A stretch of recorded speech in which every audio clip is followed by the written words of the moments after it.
Chapter 1869. Gu Min tilted her head and asked why. She knew that in this era, there was a clear distinction between the gentry and the commoners. There was almost no communication between the two classes, but she did not expect it to be so serious. Mr. Gu said, "Do you know who Zhu Ning is? Although that person is talented, he is a foolish, filial, and stubborn fool who can't stand up for himself." Gu Min continued to ask. Mr. Gu then told her that Yuanjing's ancestors were rich. They had thousands of acres of fertile land and did not have to worry about food and drink. However, his grandfather did not manage the business well, and Yuanjing's father was weak and naive. He was a nice person who was often taken advantage of by his relatives. The two generations squandered 90% of the family property. When it came to Yuanjing's generation, there was only 100 acres of fertile land left. The 100 acres of fertile land was lent by Yuanjing's mother to an ungrateful relative. Yuanjing tried to get his family property back, but his mother stopped him. She would rather suffer than lose face and reputation in front of her relatives. Yuanjing was very talented. He was born with a photographic memory and the ability to infer many things from one instance. When he was young, he studied in a private school in Langyi. After that, his teacher introduced him to various places to study. He became more and more famous, but he was not valued because he came from a poor family. He seemed to have a hard life, but if Yuanjing worked hard, he could live a good life. Although there was a clear distinction between the gentry and the commoners, the rich families also liked to recruit talented people from poor families as their guests. However, Yuanjing refused to recruit and sponsor them. Papa Gu admired Master Yuanjing and was fond of his talent. After being rejected once, he no longer cared about Yuanjing. He was a scholar from a poor family. No matter how talented he was, he could not change the world.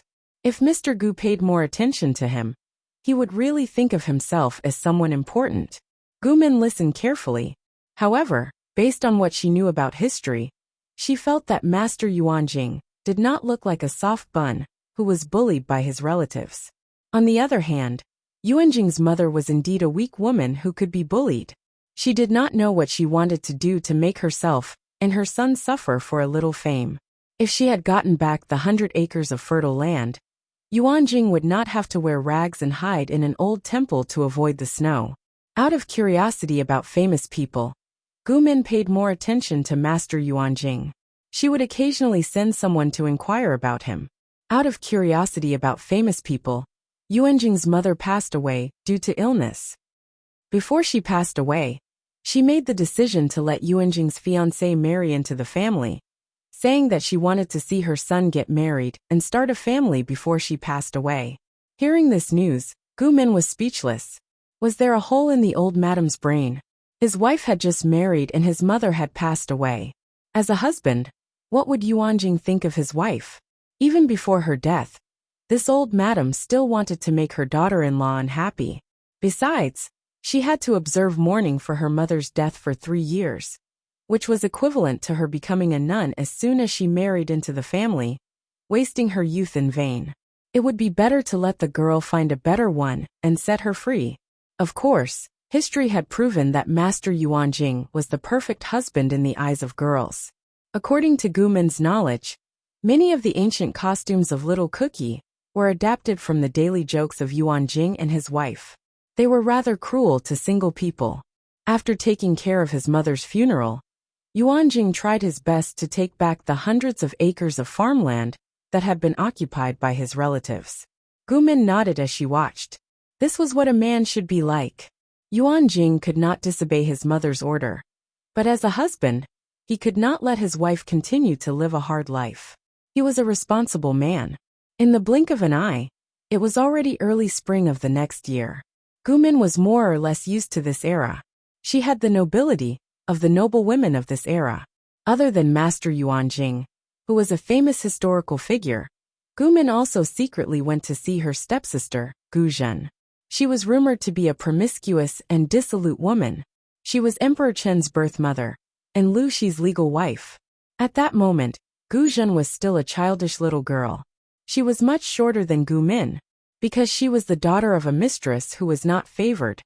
Her treatment and daily expenses were not even 1/10 of Gu Min's. The difference between a legal wife and a concubine was even greater than the difference between a scholar and a concubine. They had the same father, but the treatment they received was like heaven and earth. Gu Min wanted to take care of her stepsister, but her mother was wary of her as if she was a thief. Gu Min slowly felt bored. On this day it was chilly.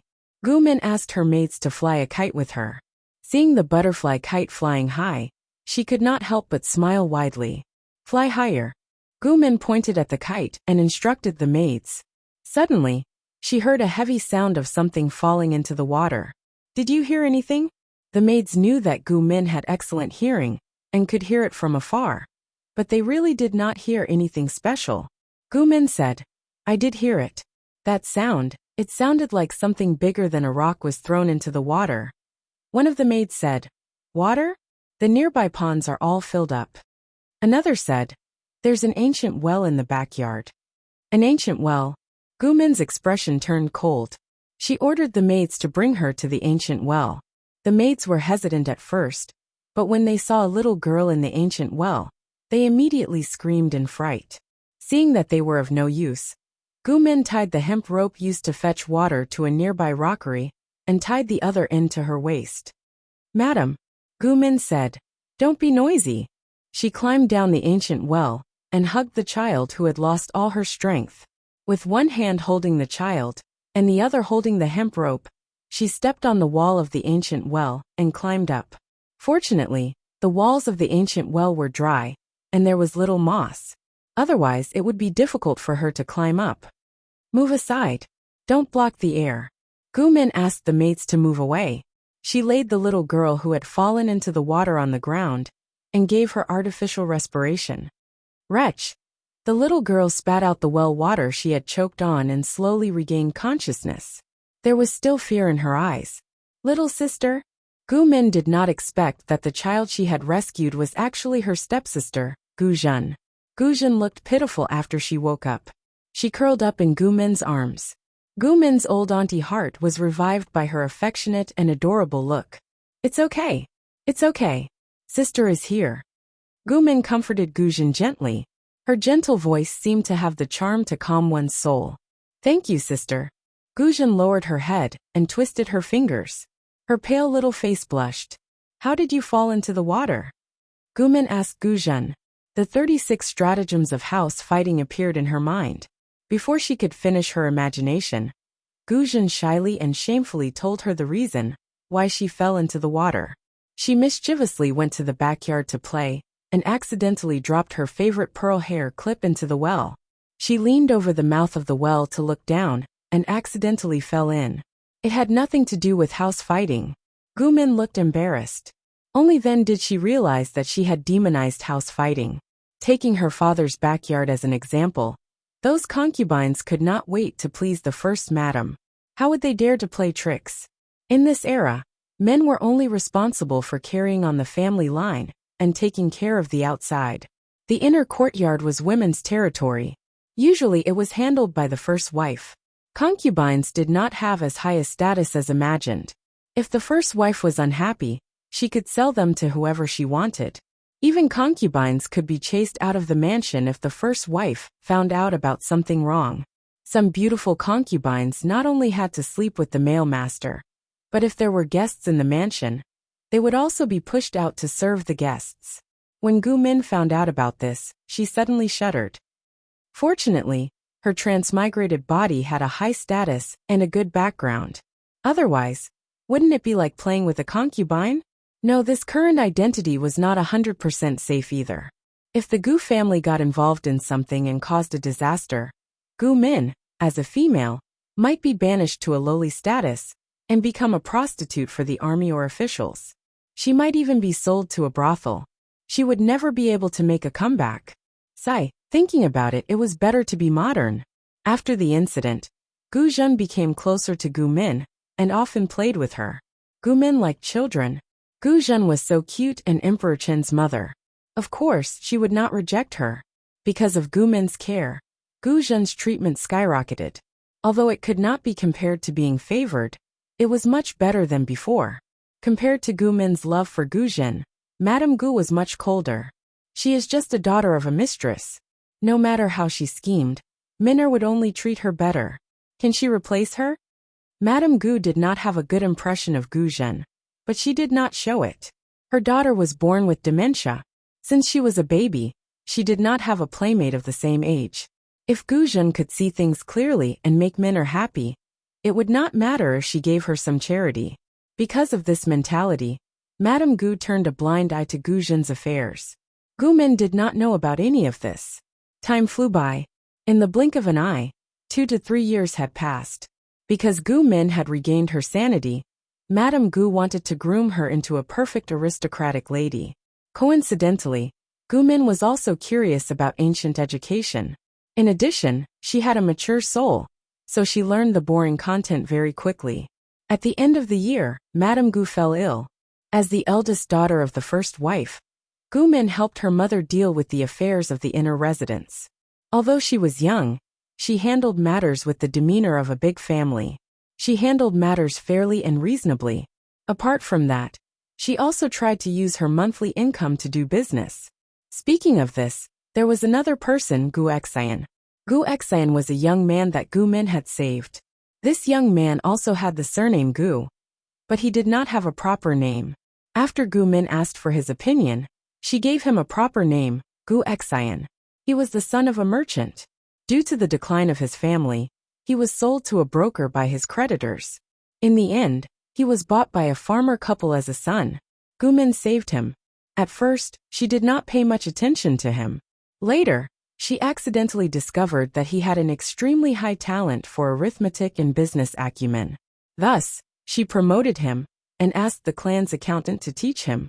Gu Min also asked him to become an apprentice in her mother's dowry shop so that he could learn more. Gu Xian did not let Gu Min down.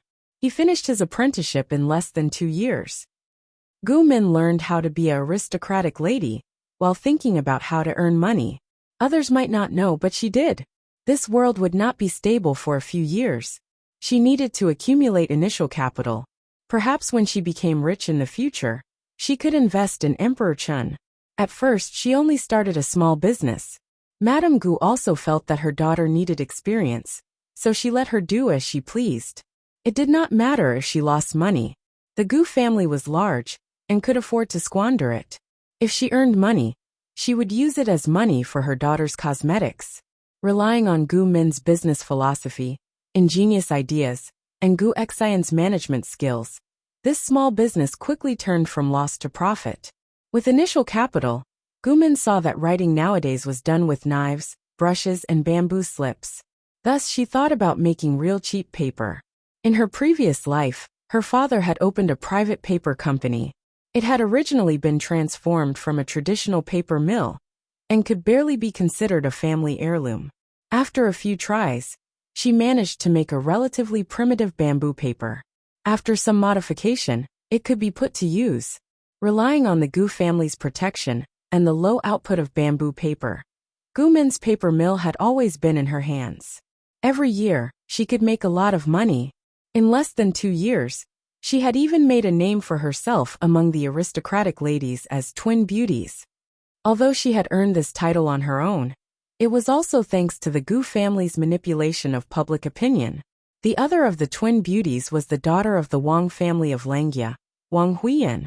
Gu Min and Wang Huiyan could not be considered close friends, but the two young girls had a good relationship. Wang Huiyan was the kind of gentle and dignified lady from a wealthy family. No matter what she did, she was very refined. Every time Gu Min saw her exquisite appearance, she would always feel ashamed of her own inferiority. As she grew older, she could not stand the boredom of the inner courtyard. Because the restrictions on women in this era were not too strict, with the tacit consent of her parents, she often dressed as a man and went out. Relying on her martial arts skills, she learned to be chivalrous and help the weak. She was happy and at ease. Once, when she was chivalrous and fighting for justice, she met a handsome Shota called Xie Qian. Xie Qian? Wasn't this one of the future husband candidates that her mother had found for her? The famous Xie family's direct descendant. Her heart skipped a beat. As someone who had not seriously studied the history of the 5 kingdoms, and the Jiang dynasty, she did not know who Xie Qian was. She thought that he was an ordinary, unknown aristocratic family. She had no intention of messing up history. Choosing the unknown Xie Qian as her husband was also a good choice. However, Xie Qian did not recognize her true gender at all. Instead, he called her brother, and called her brother. The two of them spent their daily lives squatting in the tavern, drinking and chatting. After learning more about him, Gu Min found that Xie Qian was a complete martial arts fanatic at such a young age. What a waste of his face. You are very strong, but my spear skills are not weak either. After I go back and train for 2 years, I will definitely beat you. Gu Min casually agreed. At the same time, she silently eliminated Xie Qian from the list of marriage candidates. She did not want to perform martial arts every day after getting married. What was the difference between that and domestic violence every day? Only a fool would marry a martial arts fanatic. They could not be engaged, but they could be friends. Xie Qian had always thought that his little friend was a brother with a handle. He did not recognize him because of his poor eyesight. He did not expect to see a beautiful and imposing sister, dressed in women's clothing at a gathering of aristocratic families. He felt that his worldview had collapsed. It was as if the brother, who beat him up the day before, was just a figment of his imagination. Were all women this scary nowadays? In less than half a year, Gu Min heard that Xie Qian and his little friend, Wang Huiyan, were married. When Wang Huiyan reached adulthood, they could prepare for the wedding. Bah! Feudalism kills people. The average age of these two is only 12 or 13. They are just children in junior high, right? Are they engaged? No matter how much Gu Min complained, she knew that she would have to discuss marriage in another 2 years, and join the ranks of early marriage and puppy love. Do you know someone in Hejian County? One day, the naughty child Xie Qian asked Gu Min a strange question. Gu Min could not help but roll her eyes and retorted, Hejian County is not big, but it is not small either. There are tens of thousands of people. How can I know everyone? Xie Qian coughed lightly. He felt that his question was a bit stupid. When I came to Langyi County a while ago, I saw a teenager on the way. Gu Min asked, and then? Xie Qian gloated. It seemed that he was coming to Langyi private school to study and travel. Halfway through, he revealed his money and was robbed. I saved him, and asked if he knew anyone in Langyi County. He said that he knew the daughter of the Gu family, Gu Min. Gu Min clicked her tongue and said, Is that child stupid? How can he call a girl's name so casually? Xie Qian continued. He said that he was from Hejian County. His surname is Lu. Lushi. Xie Qian said. That's his name. Gu Min secretly curled her lips. Is he here to harm the cabbages in my field? This was probably the inertia of history. Lushi came to Langyi private school to study. Most likely, he married Gu Zhen at this time. Gu Min's history results were quite poor. Much of her knowledge had been distorted by the popular ancient TV series in recent years. Therefore, she did not know that Gu Zhen had married someone else in history. After she became a widow, she could not resist the loneliness, and hooked up with Lu Shi. The two did not have a plot of childhood sweethearts. She spoke very softly, so Xie Qian did not hear her clearly. After paying for the wine, Gu Min had just returned to her house. She heard that a relative had come to visit. After asking a little, she found out who it was. Why is Lu Shi here? Gu Min frowned slightly. She was quite unhappy. She had reasons to hate Lu Shi. Firstly, he was a famous scumbag, pervert, and trash in history. Secondly, Gu Min was close to her stepsister Gu Zhen. She subconsciously raised Gu Zhen as her daughter. Which old mother would want her daughter to marry a scumbag? Although she did not like him, Gu Min did not do anything to break them up. If Lu Shi did not marry Gu Zhen, where would she find the future Emperor Chen? What would happen to Jiang Chao if Emperor Chen was gone? The maid softly explained the reason for Lu Shi's visit. The content was similar to what Xie Qian had told her. Lu Shi, who had no experience in surviving outside, was robbed by bandits. All his valuables were taken away. Gu Min snorted and muttered harshly in her heart. That scoundrel is already merciful enough to let him live. Ancient times were different from modern times with a sound legal system. In this era, killing was also against the law, but the perpetrator had to be caught. Communication tools were outdated. Information transmission was slow, and the methods of solving cases were crude. Every year, there were countless unjust and false cases. It was considered good if they could not catch the culprit. But if they were in a hurry to gain merit, they would have to resort to false accusations and make innocent people into criminals. Lu Shi had managed to escape with his life after encountering a robber. He was indeed Emperor Chen's father, blessed by the halo of history. Gu Min could not stop complaining in her heart. She returned to the backyard and changed into women's clothes. She dressed up before coming out to meet the guests. She glanced at Lu Shi from afar. His face was not as round as she remembered. He looked much thinner, and his facial features were more exquisite. Good-looking faces are all the same, but interesting souls are one in a million. It's useless no matter how good-looking you are. Inside you're a mess. Gu Min felt pity for Lu Shi's good looks. He looked good, but he was a scumbag with potential. Lu Shi was surprised to see Gu Min. Although Gu Min had become more and more capable in the past few years, her beauty had also increased.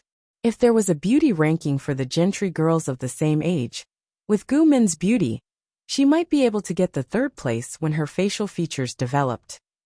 Because his money had been robbed, Lu Shi could only choose to stay at his relative's house for a few days. He would then send someone to Hejian County to send a letter to get the money. Lu Shi was arranged to stay in the guest room, far away from Gu Min's house. How could there be any interaction between a man and a woman? Lu Shi got to know the young Gu Zhen first. Gu Zhen heard that her sister and Lu Shi had known each other since they were young. She often told her how good Lu Shi was. On the surface, Gu Min listened attentively and occasionally echoed Gu Zhen's words. In fact, she was strangling Lu Shi to death 10,000 times in her heart. This scumbag! How old was Gu Zhen? He knew how to seduce her. Damn it! Fortunately, the child was forgetful. She quickly threw Lu Shi aside and did not mention him again. Little did she know that Madame Gu had warned Gu Zhen with a cold smile. Your sister is the legal daughter of the manor. Who do you think you are? How dare you scheme against her? Madame Gu was quite angry. She was the champion of the last house fight. What kind of devious thoughts had she not seen? Although Gu Zhen was only a toy that she had thrown to her daughter, she had never treated her badly. Gu Zhen's life was better than that of the legal daughter of the gentry. What was there for her to be dissatisfied with?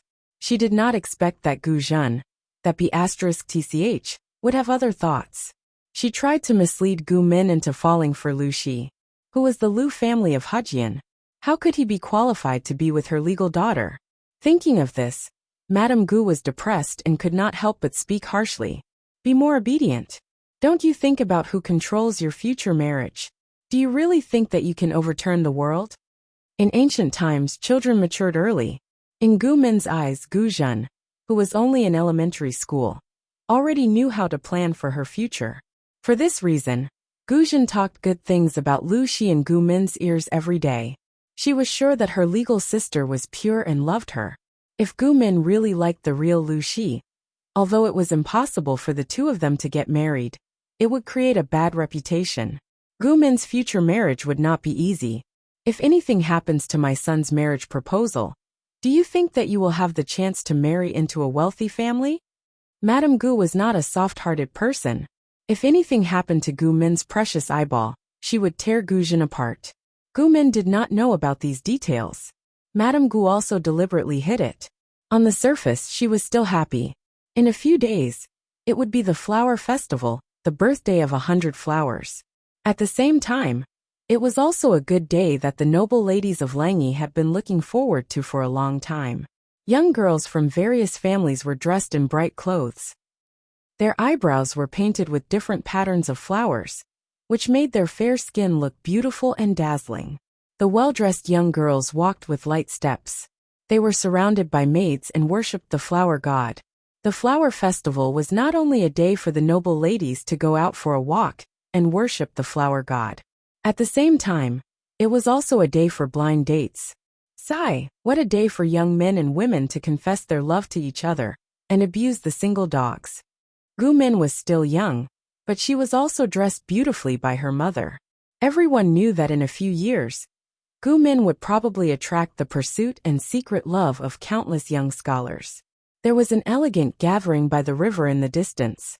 Under the golden spring sun, those young, beautiful, and energetic girls added an indescribable holiness and beauty. Just standing there was an exquisite painting. Gumin admired the beauties and looked at them with relish. A few years have passed, but you are still so vulgar. Who would disregard etiquette and climb a pear tree? Lucy was wearing a green robe. He glanced at the white socks on her feet and looked away with his ears red. "Tsk, this is not your home. No one said anything about me, but you are the first to discipline me." Gumin laughed. "I heard a while ago that you went to a shady place again. If you have the time to discipline me, why don't you look at yourself? A gentleman must be upright." Lucy's cheeks turned pale when he heard that. "You are so mean," Gumin said. "Although it sounds bad, it is for your own good. Look at you. You are not even 10 years old, and you are already thinking about debauchery. Who wouldn't be afraid of you in the future? Besides, when it comes to being mean, I am not as good as you. Don't forget that you have whipped me." Lucy's face turned red. "I didn't hit you, did I?"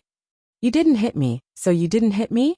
Lucy stood under a tree half a foot away from Gumin and said suddenly, "I didn't go to debauchery. It was just a rumor." "Then what were you doing there?"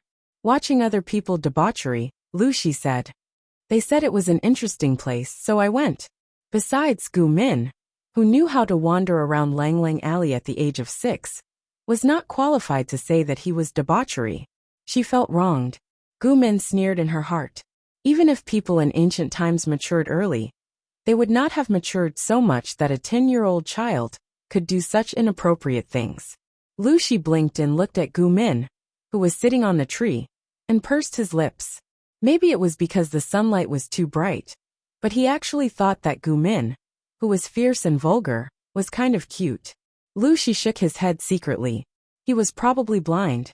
This year's flower festival was destined to be full of problems. After Gumin worshipped the flower god, she heard someone calling for help. She followed the voice and found out that a woman from an aristocratic family had fallen into the water. She was surrounded by either maids or old nannies. None of them knew how to swim. If she called for a man, the woman would be washed downstream. Downstream? There is a waterfall downstream. Although the waterfall was not high, there was a deep pool at the bottom. If she fell in, she would most likely die. Gumin kicked off her wooden clogs and jumped into the water. As she approached the woman, she tied her hands behind her back and dragged her ashore. Gumin was not a good swimmer. If she was caught by the drowning person, both of them would probably die. Phew! Gumin found that she had been saving people everywhere after her transmigration. First it was by Dai, Gu Exan, then Gu Zhun, and now this woman from an aristocratic family. Forget it. Good deeds will be rewarded. Gumin helped the woman spit out the water she had choked. The maid beside her had already put cloaks on them. Some distance away, the scholars who were having a poetry meeting heard the commotion and rushed over. Lucy's sharp eyes saw Gumin saving people in the water. "Do you really want to die?" Gumin grabbed the cloak with one hand and rubbed her nose with the other. She frowned and said, "Saving a life is better than building a 7-storied pagoda." Lucy said harshly, "Are you going to shave your head and become a monk? What do you mean by saving a life is better than building a 7-storied pagoda?" If she failed to save people and ended up getting herself into trouble, Lucy secretly clenched his fists and frowned. Gumin rolled her eyes at him. She was too lazy to talk to Lucy, who was becoming more and more of a scumbag. He had been flirting with Gu Jin before, but now he was concerned about her. Did he want to take advantage of her? Gumin couldn't help but shudder when she thought of the Tom Sioux stallion she had seen in her previous life. The life of the aristocratic family in ancient times was not as boring as Gumin had imagined. Instead, it was very enjoyable, such as bathing in hot springs and traveling. Gumin was lucky enough to follow her father to Shangjing for a trip at public expense. Jishan Hot Spring is famous all over the world. There were many tourists in the past, and the water quality was not very good. Now it's VIP treatment. Jishan Hot Spring had been there in her previous life. It had been very popular and attracted a large number of tourists, even during the off-season. Gumin had been there a few times in her previous life and had enjoyed it. However, There were many tourists and she lacked some personal space. Now that she had traveled 300 years into the past, it would be soulless if she didn't try the hot spring. Wonderful. Gumin enjoyed it very much. When she came out of the hot spring, she heard someone say that there were poisonous snakes in the hot spring. Oh my, what kind of body do I have? I run into trouble wherever I go. Gumin complained, but she was still very scared. Although she was a brave and silly girl, she was actually quite afraid of snakes. When she was a child, she had been bitten by a vegetable snake. It had scared her to death. Gumin had never thought that she would run into the poisonous snake. As the saying goes, if the enemy doesn't move, I won't move. Gumin was in a cold sweat confronting the poisonous snake, while she hoped that someone would come to save her. The experience of her previous life had taught her that running away from a poisonous snake was a stupid move. You are usually quite smart. Why are you so stupid now? Why don't you run away? Gumin had never thought that the person who would come to save her would be Lu Shi. Her legs were obviously trembling with fear, but she still held a stone and threw it at the poisonous snake, scaring it into a corner. Lu Shi felt that it was not a good place to stay for long. He grabbed her hand and dragged her to a crowded place. If I run away, do you think my feet are faster or the snake's? Gumin asked. It's better to confront it and see who can't hold back first. Lu Shi was so angry that he almost laughed. His young and tender face looked a bit flustered and exasperated. Are you an idiot or something? Gumin said. You are the stupid one. A bad student had the cheek to call her stupid? Lu Shi hadn't let go of her hand yet, so Gumin clearly felt that he had increased his strength. It was a little painful. As a tough person, Gumin didn't say a word and refused to give in. When Lu Shi found that her hand had turned blue from his grip, the blood drained from his face. I'm sorry. After saying that, he turned around and left. It seemed that he was running away. Gumin looked at Lu Shi's back in confusion and snorted. What a strange temper.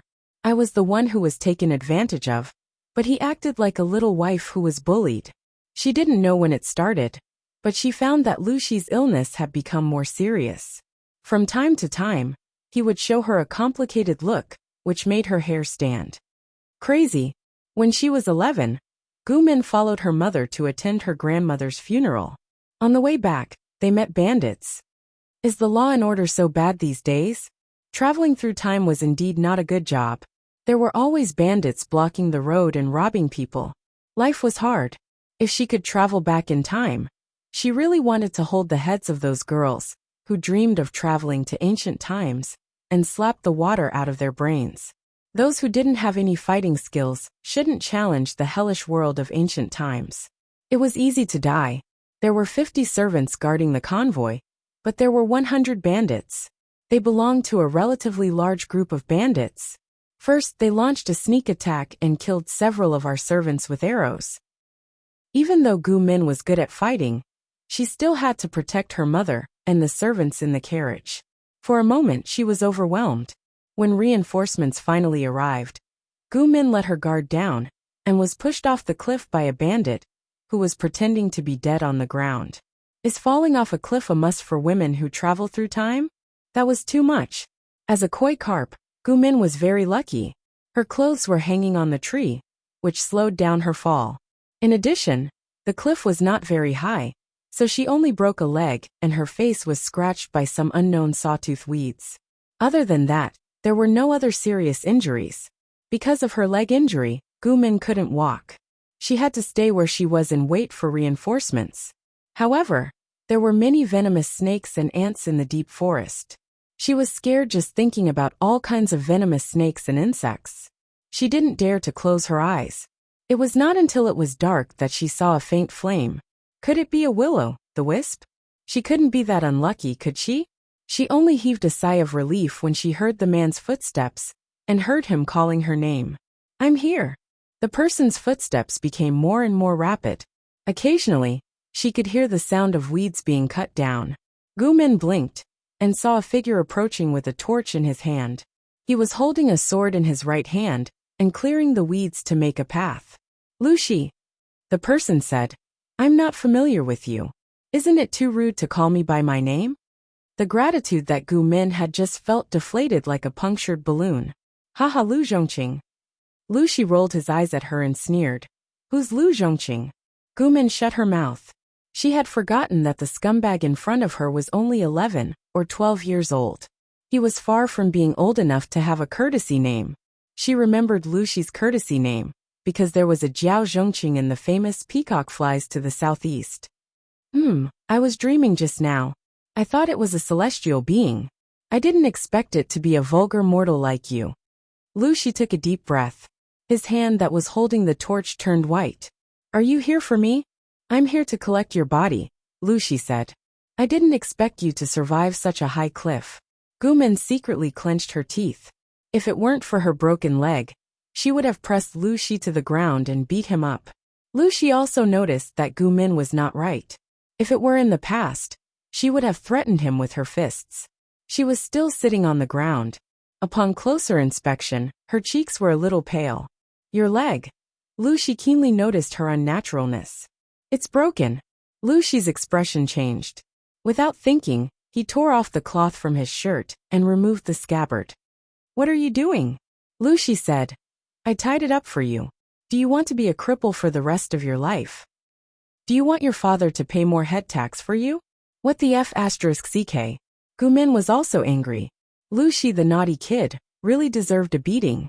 It was one thing to curse her for being crippled, but to curse her to be unable to get married for the rest of her life? According to the laws of Dongqing, if a girl was over the age of 18 and still not engaged, the family would have to pay more head tax. Gu Min said, not to mention a crippled leg. Even if both legs and arms were broken, there would still be people rushing to propose marriage. You don't have to worry. Lu Shi lowered his head to straighten her leg and sneered. Yes, the daughter of the Gu family.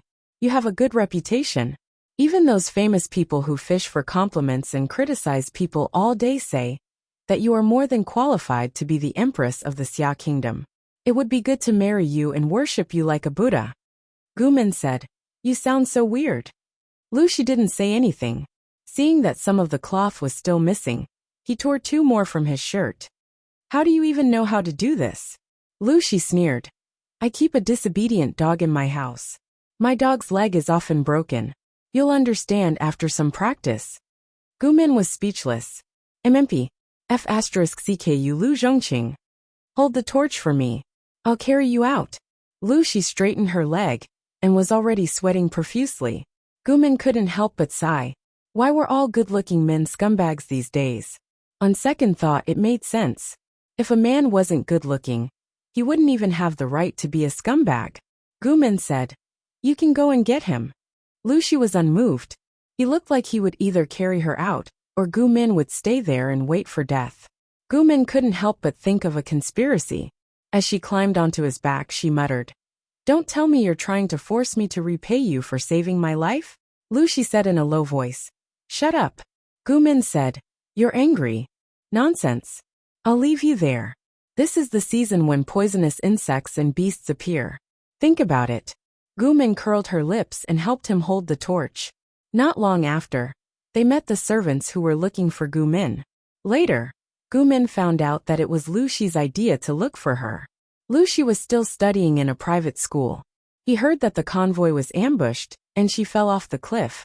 So he came to look for her. TSK. What does this guy mean? Gu Min stayed at home for 3 consecutive months, thinking about the intention of Lu Shi's strange behavior. Gu Min laughed. Maybe he's in love with you. Gu Min said, nonsense. It's not like he doesn't know his place. Why would he ask for humiliation? She had been in this world for 5 or 6 years. Of course, she knew the status of the Gu family in the aristocratic families. Although it was not as prestigious as the 4 noble families of Dongqing, it was still a big shot. Lu Shi's identity was not worthy of Gu Min's family. It was impossible for the 2 families to marry. In addition, everyone knew that Lu Shi was a bad student. Just as Gu Min said, even if she was crippled for the rest of her life, there would be many people who wanted to marry her. It would not be Lu Shi's turn. They wanted to marry her not because of her person, but because of her identity. Unexpectedly, Gu Zhen's words hit the nail on the head. What? Who did you say went to test my father's words? Time flew. In the blink of an eye, Gu Min was also a 12-year-old girl. According to the tradition of the aristocratic families, she could prepare for marriage at this age. If she didn't choose a good husband now, when the girl reached marriageable age, good men of the same age would already be married. Lu Langjun. Gu Min finished chewing the snacks and muttered, "Has he been possessed recently?" The maid said, "I've never heard of such news."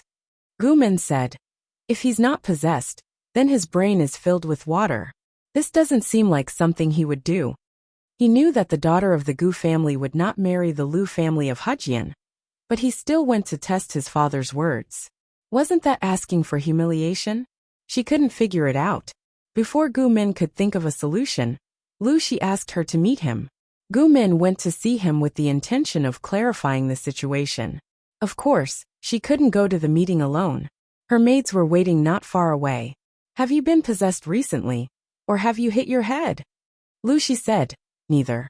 I just heard that you're going to discuss marriage." Gu Min said, "Even if I wanted to discuss marriage, I wouldn't choose you. What kind of father would be willing to push his daughter into a pit of fire?" Lu Shi almost choked. He raised his hand and pointed at himself. "I'm a pit of fire?" Gu Min said, "You really don't know what's going on." Lu Shi didn't understand what she was saying. He thought it was some local dialect, which made him break down. "I like you. I adore you. And I want to discuss marriage with you." Gu Min didn't expect to be confessed to by a boy in the first grade of middle school. She was stunned for a moment. "But, I don't understand." Gu Min didn't think that she was being nice to Lu Shi.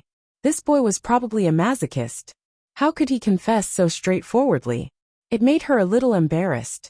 Even so, Lu Longjuan's actions didn't mean that. It was Lu Shi's turn to be stunned. He asked, "What?" Gu Min said, "He's neither good at literature nor martial arts. If you were his father, would you like such a boy coveting your daughter?" Lu Shi couldn't defend himself. He was really a bad student. His family background was his shortcoming. He didn't have any talent or ability, so he really couldn't catch anyone's attention. Facts were facts. But it was impossible for Lu Shi not to feel uncomfortable when it came from Gu Min's mouth. Aye. Lu Shi's eyes were filled with confusion. He had always felt that he was innocent when it came to studying. He clearly wanted to study well, but he didn't know why he couldn't get into it. There seemed to be a thought in his mind that was preventing him from studying. If he said such a lousy excuse, he would be ridiculed again. "You're on your own," Lu Shi said. "Wait, if I can study well, will you be willing to discuss marriage 2 years later?" Once the gentry likes someone, it was usually impossible to break off the engagement. Gu Min heard this and muttered in her heart, "A natural scumbag. Who would be so bold as to let a girl waste time waiting for him?" Besides, she didn't like Lu Shi. He was really confident. What's the use of studying for 2 years? Lu Shi was 12 or 13 years old. He had wasted so much golden time. What was the use of studying hard now? It was too late. In the end, the slap in the face came too soon. Gu Min heard that her father had been persuaded by Lu Shi to postpone the marriage for 2 years. Gu Min was speechless. She felt that she had a fake father. When she asked for the reason, her father said, Lu Shi's ancestor had some ability. He had once helped the ancestors of the Gu family. We let him try because of this kindness. After all, you don't have to worry about your marriage. It's good to delay it for 2 years, so that he can see the seriousness of his situation. Otherwise, the two families will fall out. There were many people watching Gu Min's marriage. Her father was not anxious at all. He also wanted to keep his daughter for 2 more years. There was no harm in postponing the marriage. He could also repay the debt he owed to the Lu family. If Lu Shi became better, and could carry the Lu family's name in the future, everyone would be happy. The corner of Gu Min's mouth twitched. She finally understood that her father had drawn a big cake for Lu Shi to hang on, and did not intend to fulfill it. After returning, Gu Min heard Gu Jin mention something inadvertently. Lu Shi stayed outside for 2 whole days in order to see her father. It happened to be raining heavily these 2 days, and Lu Shi was soaked badly. Gu Dai said with a smile, I can see that Lu Langjun treats you sincerely. Gu Min just smiled and did not comment. If there was no heavy rain to set off a sad drama, It would be a sad drama without a soul. She originally thought that Lu Shi's popularity would last for a few minutes, and he would give up sooner or later. His past dark history also proved this. Lu Shi was a complete failure in his studies. Even if he said he would work hard every time, he would give up halfway. Gumin did not have high hopes for him at all. As usual, Gumin wore men's clothes to play around. Almost all the aristocrats in Langia County knew that the daughter of the Gu family was beautiful for both men and women. She was unrestrained and romantic, attracting countless scholars who pursued fashion. Among the scholars, Gu Min's reputation was also very good. By chance, she heard someone praise Lu Shi's talent. Shocked, he actually became serious? Could it be that he was possessed by someone? If Lu Shi could become useful, a Sao could climb a tree. Xie Qian said, "Look at you. You don't seem to want to see him change?" Gu Min said, "Not really. It's naturally good if he can become better. It's a blessing for the people to have one less rich playboy." Xie Qian knew Lu Shi through Gu Min. A few months ago, he passed by Hejing County and saw him. In the past 2 years, Lu Shi had changed so much that it could be said that he had been reborn. Xie Qian almost did not recognize him. "Then why are you like this?" Gu Min said, "I have always treated him as my brother-in-law. But he fell for me, his sister. How can I accept it?" Xie Qian was surprised. "Brother-in-law? Did he go and mess with your sister? Such a scumbag?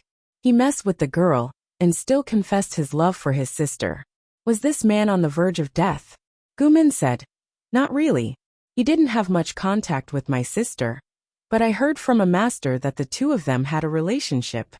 She could not say that history told her that the two of them would get together. If Lu Shi learned well now, Gu Min would not have to feel guilty when he married Gu Zhen in the future. Xie Qian said, "Ghosts and gods cannot be trusted."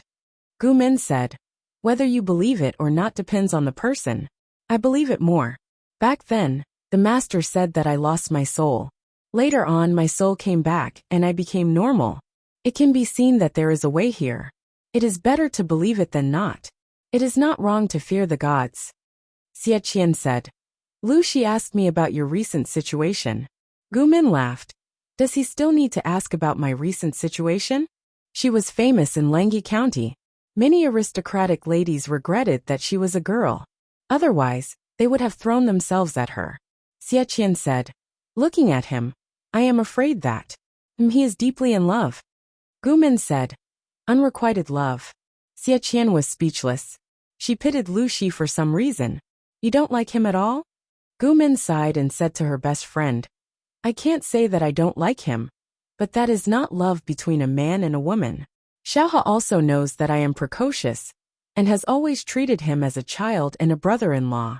Suddenly, he said that he likes me. It is an indescribable feeling." Gu Min's feelings could be summed up in one sentence. "I treated you like a child, but you actually want to sleep with me." Xie Qian was speechless. As it turned out, sooner or later, he would have to pay for what he had done. Gu Min rejected Lu Shi with the excuse that he was neither good at literature nor martial arts. More than 2 years had passed, and he was famous for both literature and martial arts. For some reason, Gu Min sent someone to secretly inquire about Lu Shi's situation in the past 2 years. She didn't know if she didn't see it, but when she did, she was shocked.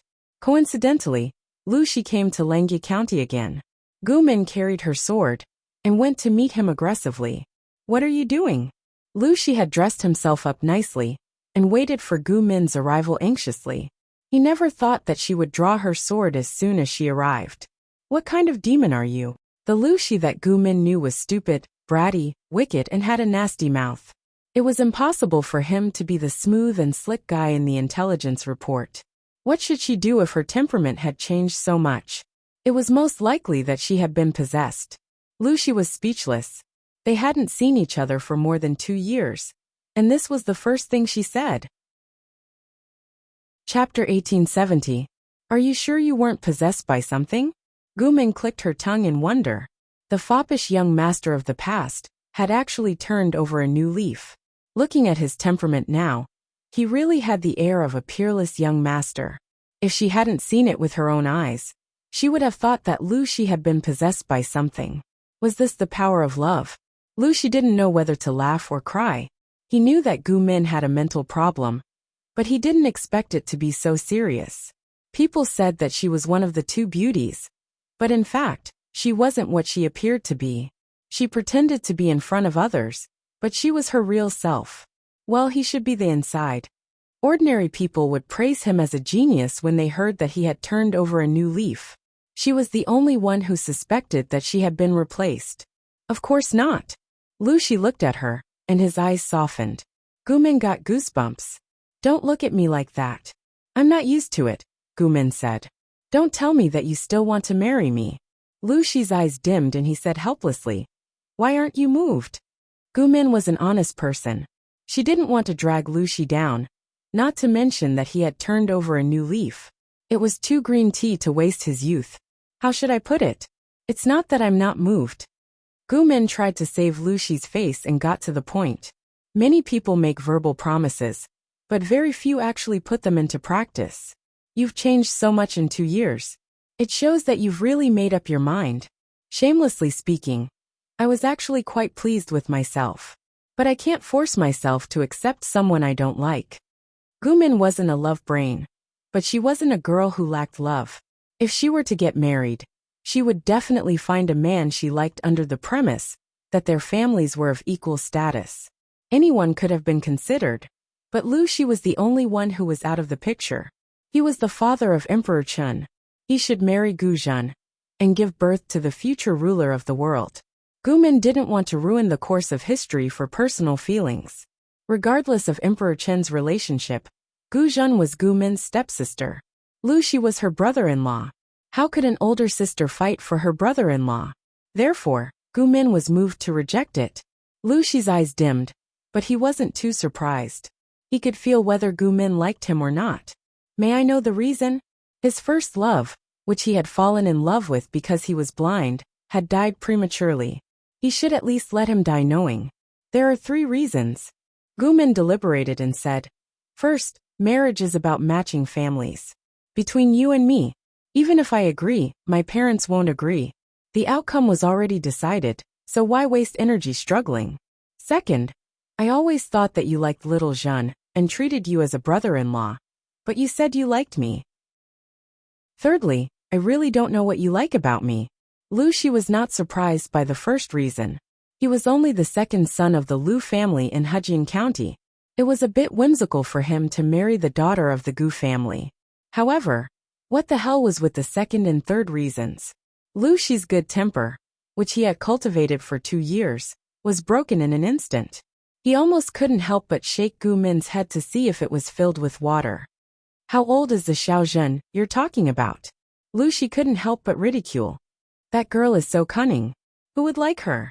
Gu Min glared at Lu Shi and waved her sword in front of his eyes. You're saying I'm stupid?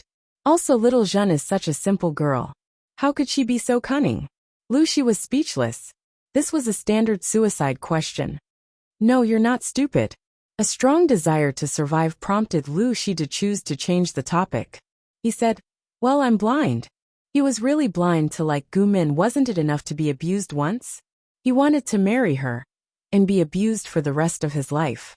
Gu Min had saved him from the back of a frightened horse. Since then he had liked her. Most likely, there was something wrong with his heart. This time, it was Gu Min's turn to be speechless. The two of them sat opposite each other, staring at each other. It was quite a bit like enemies seeing each other. In the end, Gu Min was the first to retreat. When she left, Lu Shi called out to her and said, The reasons you mentioned, if I can overcome them one by one, will you be willing to marry me?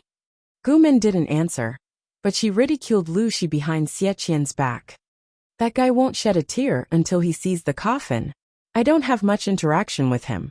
I really don't know why he likes me so much. She looked like she couldn't bear to be disturbed. Her mental age was old enough to be called an old auntie. She really couldn't bear to kiss the young Lu Shi. Xie Qian said, You have to be careful. Lu Shi is not a righteous person. I'm afraid he will use dirty tricks. He didn't know why he couldn't really like Lu Shi. He always felt that the guy wore many layers of fake masks. However, everyone else was praising Lu Shi, which made Xie Qian a little conflicted. Gu Min sneered. Come on. Even if he turned over a new leaf, he's still the same cowardly look. He's still a teenager. Xie Qian looked at Gu Min suspiciously from the corner of his eyes. You have some misunderstanding about the term teenager. Gu Min said. What misunderstanding can there be? Xie Qian said. Normally, when an aristocrat is Lu Shi's age, the matriarch will help arrange a maid who knows how to deal with people. According to the current social atmosphere, Lu Shi was considered a man, but Gu Min, who was younger than him, looked at him with the eyes of a boy. In Gu Min's mind, a melodramatic drama she had watched many years ago immediately appeared. Are you saying that Lu Shi will be audacious enough to take advantage of me, and then send people to catch me in the act? Then I will have no choice but to marry him? Xie Qian couldn't help but say something good for the poor Lu Shi. Even though Lu Shi is not a righteous person, he is not a vicious person who would use such treacherous tricks. Moreover, you are a noble daughter of the Gu family. Even if you have a lover before marriage, your husband's family won't say anything. The current atmosphere was like this. The noble daughters of aristocrats were a little more open-minded. It was not a big deal to have a close man before marriage. Even if they were caught in the act, their reputation would at most be a little worse. But it would not be so bad that they had to marry Lu Shi. Gu Min said. TSK, then what am I worried about? After Gu Min left, Lu Shi, who was in the private room next door, was so angry that he crushed the teacup in his hand. He knew that he had a bad impression of Gu Min, but he never thought it would be to this extent. However, he loved her to the core and couldn't leave her.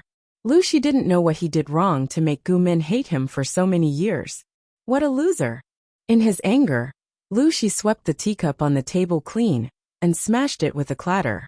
Since you said it and slandered me like this, then you really can't blame me. He couldn't bear this bad reputation for nothing. Lu Shi cracked his knuckles.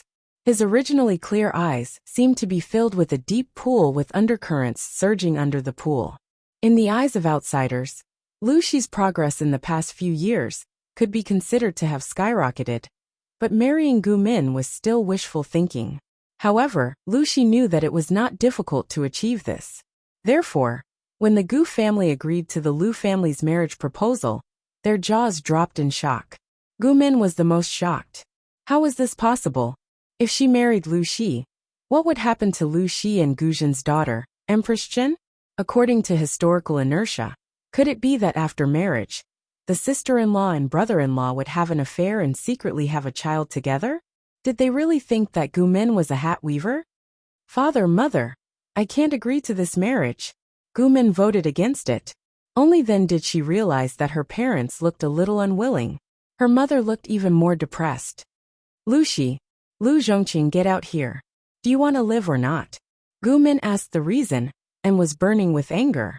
She carried her sword and visited the place where Lu Shi was staying at night to let him know why flowers were so red. Lu Shi was reading hard with a candle lit.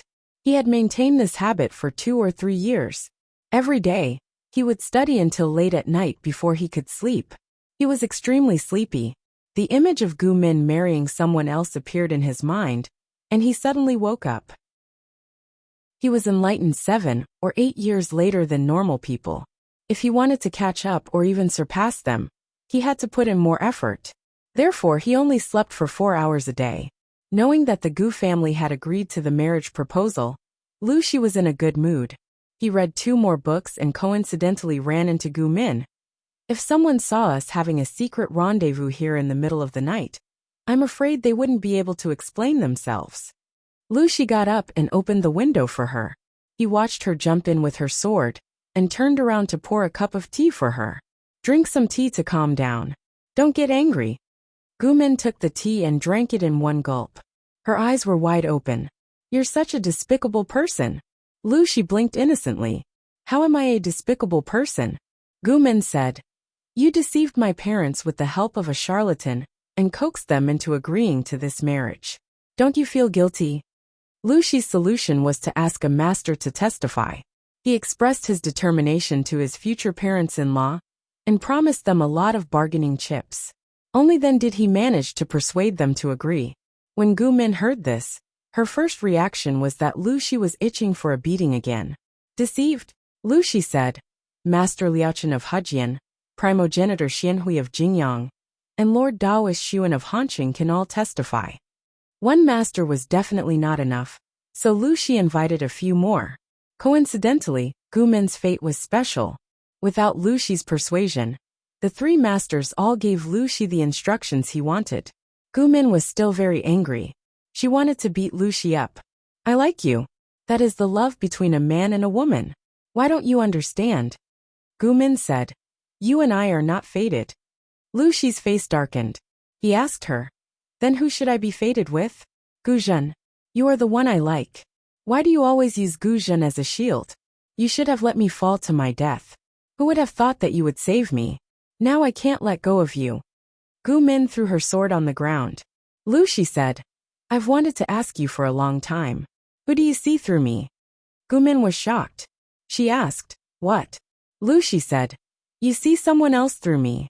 We've known each other since we were young.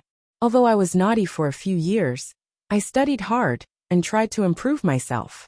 My relatives around me are happy, but you seem to think that I can't change. You always look at me with disgust that I don't understand. Ask yourself. Other than the offense I made when we first met, I apologized to you afterward. The impact shouldn't be so deep. These words were of course half-truths. Lu Shi was only trying to deceive Gu Min. Who would have thought that he would find out part of the truth? Gu Min said. After I came back, I forgot what happened in the past, but I vaguely remembered something. In the following years, I had many strange dreams. In the dream, there was a man named Lu Shi. He was my brother-in-law. He was a rotten man. My sister was heartbroken by him. She came home many times to complain to me. I valued my sister so much. How could I be nice to such a man? Lu Shi was shocked to hear that. Because of this dream, I was wrongly treated by you for years? Gu Min's previous words were all made up. They were half-truths. In fact, she wanted Lu Shi to give up on breaking off the engagement. She felt a little guilty. I was young at that time. How could I distinguish between reality and dreams? I only felt that you were exactly the same as that despicable Lu Shi. I hated him because of him. A dream is a dream, and reality is reality. Am I that kind of person? Lu Shi suddenly felt wronged. He knew Gu Min's temperament. She had always been open to coaxing but not coercion. If you were unreasonable to her, she could be even more unreasonable. If you softened to her, she couldn't be tough. You're being unfair. As expected, Gu Min's heart softened. She couldn't bear to see the cute boy's pitiful eyes. Even though she knew that Lu Shi was a scumbag in history, she still couldn't harden her heart. Can't you give me a chance?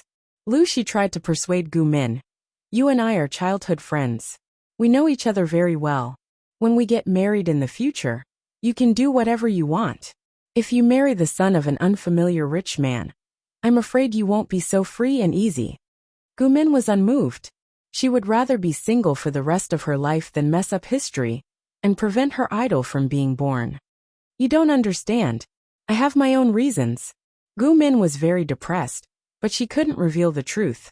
She was depressed. Lu Shi pouted and said, Do you have someone you like? Like Xie Qian? I heard that you're close to him. Gu Min sneered and said sarcastically, Do I look like someone who likes to raise a son? Lu Shi was surprised. A son? Xie Xiaohe would be furious if he knew. I treat you like a brother and sister. How dare you want to be my mother? You're the same. You haven't even grown your pubic hair, and you still want to marry me. Lu Shi rolled his eyes and pretended to untie his belt. Gu Min was so scared that she jumped up from the ground and jumped 3 feet high. What are you doing? Lu Shi looked like he was going all out. I want you to see if my pubic hair is fully grown. Gu Min couldn't help but spit out a mouthful of saliva when she was being teased by a teenage boy. Pfft! Perverted pervert! After being interrupted by Lu Shi, Gu Min jumped through the window and left. She had forgotten the real purpose of her visit that night. Lu Shi hadn't agreed to break off the engagement. When Gu Min came back to her senses, she slapped her forehead and was very depressed. Lu Shi was an attentive person. From time to time, he would visit his future father-in-law and successfully coax the 2 unwilling elders to be happy. Gu Min gritted her teeth when she saw the look of a young man in love. I don't believe that a little kid knows anything about feelings. Gumin ran away from home to drink with Xie Qian again. She couldn't help but complain about Lu Shi's strange behavior to her boyfriend. I don't have much contact with him. I really don't know why he has so many admirers. He doesn't sound reliable. Xie Qian said sarcastically, You're the one who's unreliable. Gumin said innocently, What about me? Xie Qian shook his head. Gumin probably didn't know that there were many people who secretly admired her. It was a scourge to have half a man and half a woman. Scholars held poetry gatherings. Not only would there be a thesis segment, but there would also be a martial arts competition. Gumin would always come out on top. The point was that she liked to wear men's clothes when she attended the gatherings. She looked handsome, and she was much more attractive than those scholars who were showy but not practical. Nowadays, men were not the only ones who were gay. Women also liked to sharpen their glasses. As far as Xie Qian knew, there were indeed many blind noble ladies who fell in love with Gu Min. However, Gu Min was a straight woman. She was the model of being single based on her ability. Even Lu Shi, who was so passionate and unrestrained, had his head broken in front of her. Not to mention those reserved women. Thinking of this, Xie Qian said, Both families have made it clear. Why don't you try to accept Lu Shi, even though he's not that great? Gu Min regretted having such a bad friend. He's not that great, yet you're persuading me to accept him. Xie Xiaohao, you've changed. Gu Min thought that she could make Lu Shi back off, but she didn't expect that she would be the first to give in. The story had to start from the old house fire. It was a hot summer with little rain. This year, Langya County was much hotter than in previous years. The rivers outside the city had dried up. Ancient buildings were mainly made of wood. Fires were easy to happen in this season. On this day, Gu Min and a few of her girlfriends held a lychee banquet at the old house. The lychees at the banquet were late-ripening varieties. They had small seeds and a lot of pulp. They were placed in the well water. They were cold and sweet. There were more lychees this year. Gu Min sent people to pick a few more baskets for her girlfriends to bring back. She also got someone to bring a basket for Lu Shi. Sister, you said that you have no feelings for Lu Zhongqing. It's obvious that you put him at the top of your heart. Gu Min seemed to have cultivated Gu Zhen's sly character. Not only was she cheerful, but she also became bolder.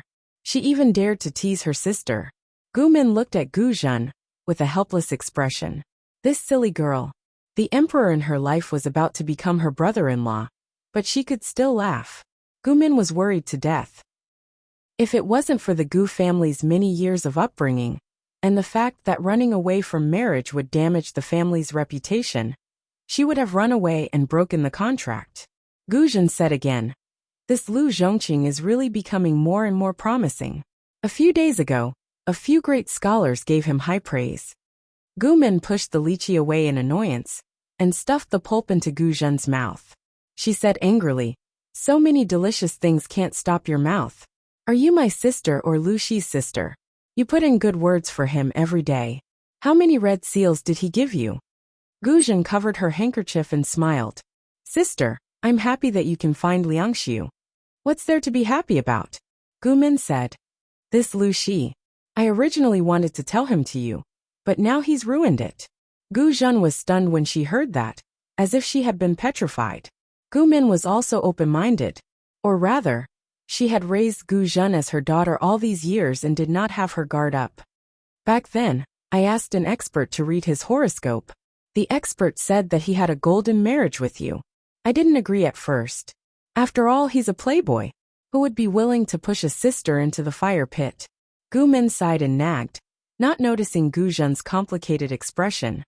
After that, Lu Shi made up his mind to change for the better. A prodigal son turning over is considered precious. Now that he's making progress, he's worthy of my sister. Gu Zhen then said with a pale face, Sister, what are you talking about? He's my sister's future brother-in-law. Gu Min said, That's why I said Lu Shi is a troublemaker. Can't he like a real couple? Why does he have to keep an eye on me? Unbeknownst to him, Gu Zhen had secretly twisted her handkerchief into a ball. She had long urged Gu Min and Lu Shi to get close to each other, and repeatedly helped Lu Shi. Naturally, she had her own selfish motives. Who would have thought that Lu Shi would turn over a new leaf? Now, other than his poor background, he was considered top-notch among his peers in other aspects. Of course, the current Lu Shi was more than enough to be a match for her, the daughter of a concubine. However, Lu Shi and Gu Min were engaged. Sister, you really don't like Lu Zhongqing?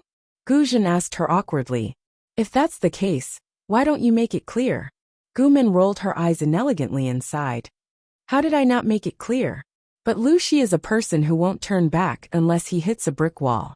Now that father and mother have agreed to the marriage, it's impossible to break it off easily. Otherwise, the two families will be completely ashamed and become enemies. How many times had she rejected him righteously? She had even said something as ridiculous as, "It's useless for you to have my body. You can't have my heart."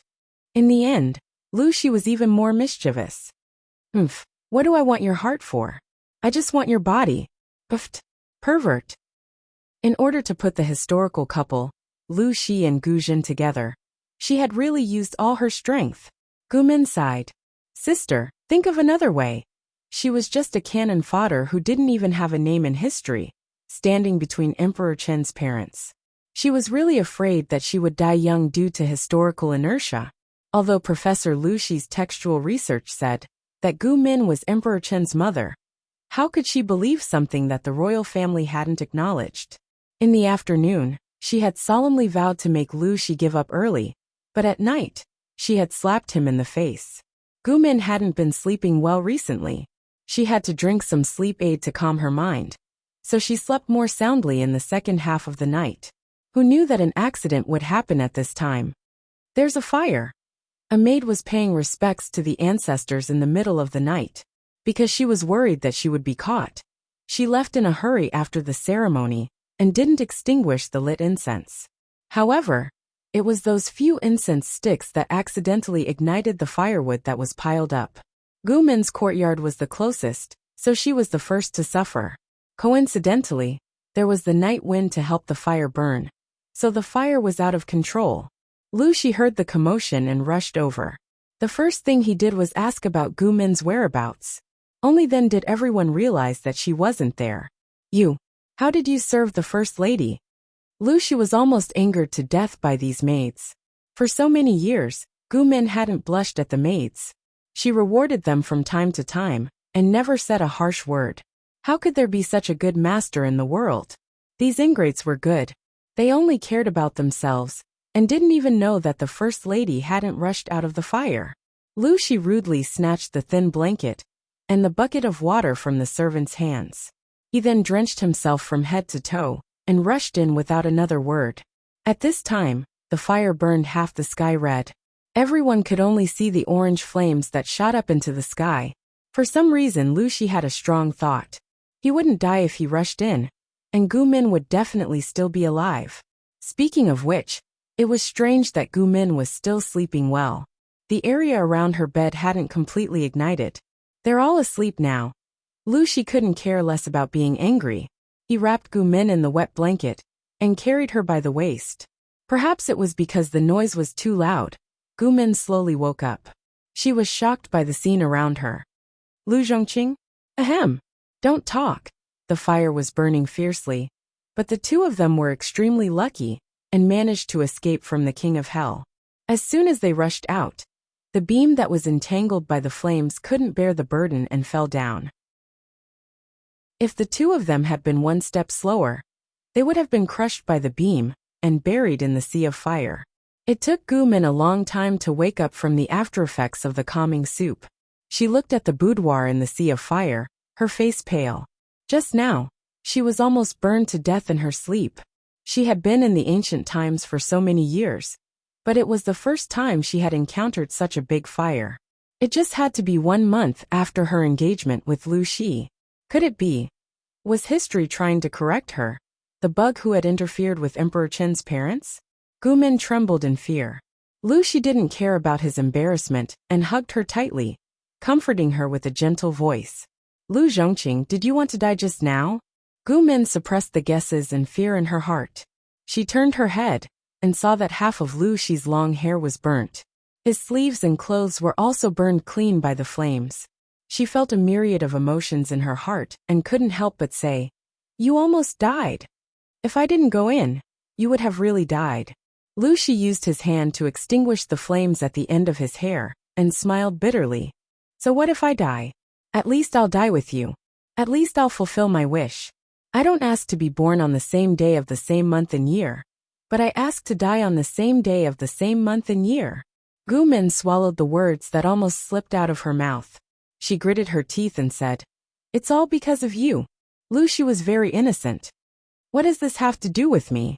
Gu Min felt wronged. "If I ruin your marriage, I'll be struck by lightning. This is retribution. What you said is somewhat reasonable." Lu Shi nodded in agreement. "Then if you marry me and complete this marriage, God won't make things difficult for you. You are my God's match." Gu Min was angry. "I'm being serious with you, and you're still being naughty." She moved to another courtyard after her boudoir was burned down by the fire. It had been a few days since the fire, but she still couldn't get rid of the aftereffects of the incident. Instead, she fell deeper and deeper into it. She couldn't concentrate, and Lu Shi's solemn words often rang in her ears. It made her heart beat erratically. Occasionally, she couldn't help but blush. She inexplicably felt that Lu Shi was actually a little handsome. Puffed. Who's God's match with this pervert? Even though the outside world had a lot of praise for Lu Shi, in Gu Min's eyes, he was still a steady and playboy, who deserved to be beaten and scolded. What kind of gentleman was as gentle as jade? It was all an illusion. Lu Shi's mouth was still annoying and poisonous. Every time, it could make people half dead. In order to make Lu Shi completely give up, Gu Min simply asked him to go to the Shangfu Temple in Hejian County, to pay a visit to Master Liaochen. Master Liaochen was a real swindler, and Gu Min, and he could be considered friends despite the difference in age. He also vaguely guessed her secret, so Gu Min was very relaxed in befriending him. She didn't have to worry about exposing herself one day. Lu Shi was taken to the side by the novice monk to play with the mud. Gu Min looked distressed as she told her friend about her difficulties. "Lu Zhongqing, that stinking shameless guy, actually used your name to deceive my parents and coaxed them into agreeing to the marriage. I'm so worried. I'd rather tear down 10 temples than ruin a marriage." Gu Min used both of her fingers to make a 10 sign and said gloomily, "According to what I know, Lu Shi should be fated with my stepsister. But in the end he fell for me. Is it because I've affected history?" Master Liaochen twirled his Buddhist beads and smiled as he quietly listened to his young friend's worries. Gu Min frowned awkwardly. "If these two don't have TSK, don't just laugh. Think about it carefully. Where should I get an Emperor Chun, who can unify the 9 states to compensate the people of the world? If history changes because of this, I'll be a sinner." Liaochen said, "Isn't it good to let nature take its course?" Gu Min said solemnly, "No. If Emperor Qin doesn't come into being, according to the research of our historians, I'm afraid it will take another 1,000 years before we can enter that kind of prosperous Taiping. The Jiang dynasty was established for more than 300 years, and it was peaceful for more than 300 years, according to the situation of my era. As long as the country doesn't court disaster, the peace can continue for a long time. If history changes, who knows how many more people will die?" Liaochen said, "According to my understanding of you, you also have feelings for almsgiver Lu, even if you don't realize it. That's not important." Gu Min waved her hand and said, "What's so great about love? How can it be compared to the trend of the world?" She was a little distraught. Lu Shi kept pestering her, but she wasn't cold-hearted. She was more or less tempted, but she couldn't be tempted. In the end, she could only blame Lu Shi for not seducing her. Wouldn't it be better to obediently follow history and be the father of Emperor Qin? Gu Min suddenly thought of something and said gloomily, "It's okay if you don't talk about this, but I get angry when you mention it. How can you help Lu Zhongqing testify and say that he and I are fated to be married? If the two of us don't work out, I'm afraid I won't live long. My parents were fooled by this." Liaochen smiled. "A monk doesn't lie." Gu Min sneered. "All right, you've lied in front of me many times. Your credibility is ruined. I don't believe a single punctuation." The two of them looked at each other quietly. Gu Min's smile faded. but Liaochen was still smiling. Don't lie to me. Gu Min's face turned pale. Liaochen said, I never lie. Perhaps the history you know is not the whole picture. Impossible. The royal family has never acknowledged that Emperor Chen's mother is someone else. Almsgiver Lu came to me, and I have secretly calculated for the two of you. There is indeed a fated marriage, Liaochen said. A long time ago, you said that Lu Shi's daughter has the potential to ascend to the throne. I have also calculated, and Lu Shi does have this fortune. Gu Min was confused by his words. Cut it short and simplify. You know I'm not as smart as you. Liaochen said, Ziwei's descent is fate. It will come. Why don't you let nature take its course? Gu Min said, Are you saying that I'm overthinking? Liaochen stared at her, and Gu Min was terrified by his stare. Liaochen speculated. The Emperor Chen you mentioned is probably the same as you. He had carefully calculated Lu Shi's fate with women, and there was nothing special about him. Later, Liaochen visited another friend in private, and his friend calculated that the Emperor star of Ziwei was moving. Calculating the years, it was probably when Lu Shi's daughter was 11 or 12 years old. Combining this with Gu Min's special case, Liaochen couldn't help but think. Perhaps, Emperor Chen was not born in this realm, but came from another world. There are indeed people on the internet who speculated that Emperor Chen was a transmigrator. Gu Min was shocked at first, then immediately widened her eyes. She said, After all, according to the information provided by the imperial family, Emperor Chen was a nobody among the noble ladies before she was 12 years old. After she turned 12, she suddenly had unparalleled martial arts, and her temperament changed drastically. She killed people like she was killing chickens. Even if there was an unofficial history saying that she met an immortal by chance, there shouldn't be such a drastic change. Liaochen, you mean?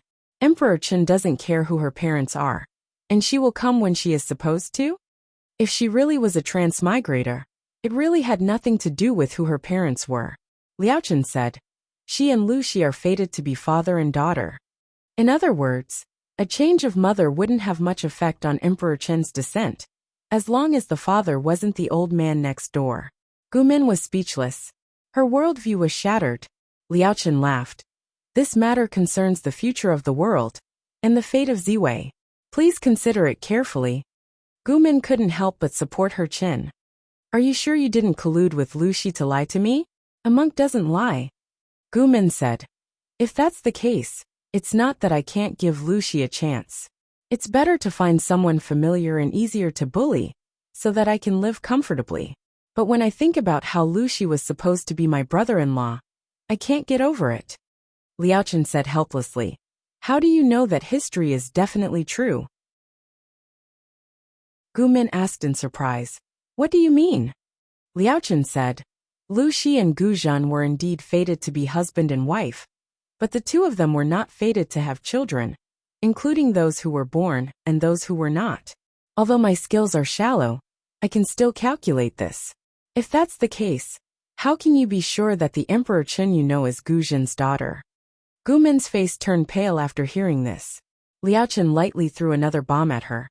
I remember you said that the later generations found that the time of Emperor Chen's birth and Gu Zhen's marriage to Lu Shi were different.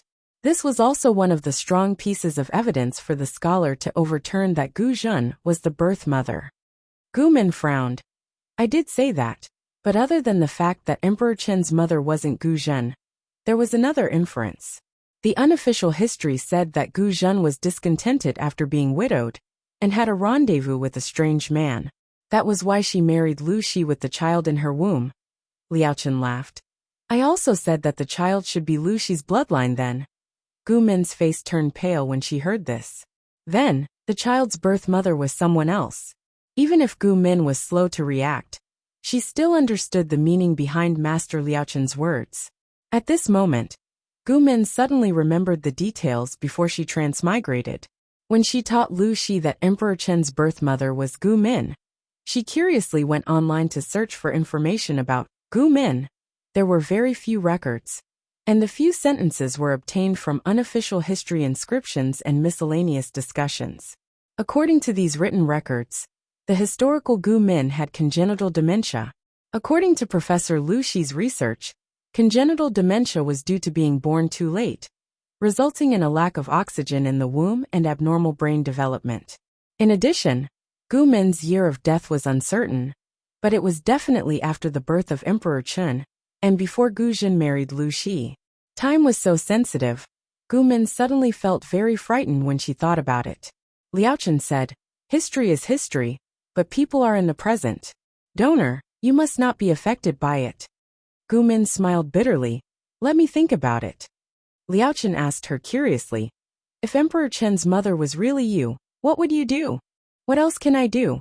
I'll just take it one step at a time. Most people will still follow the course of history. After all, that future is really beautiful.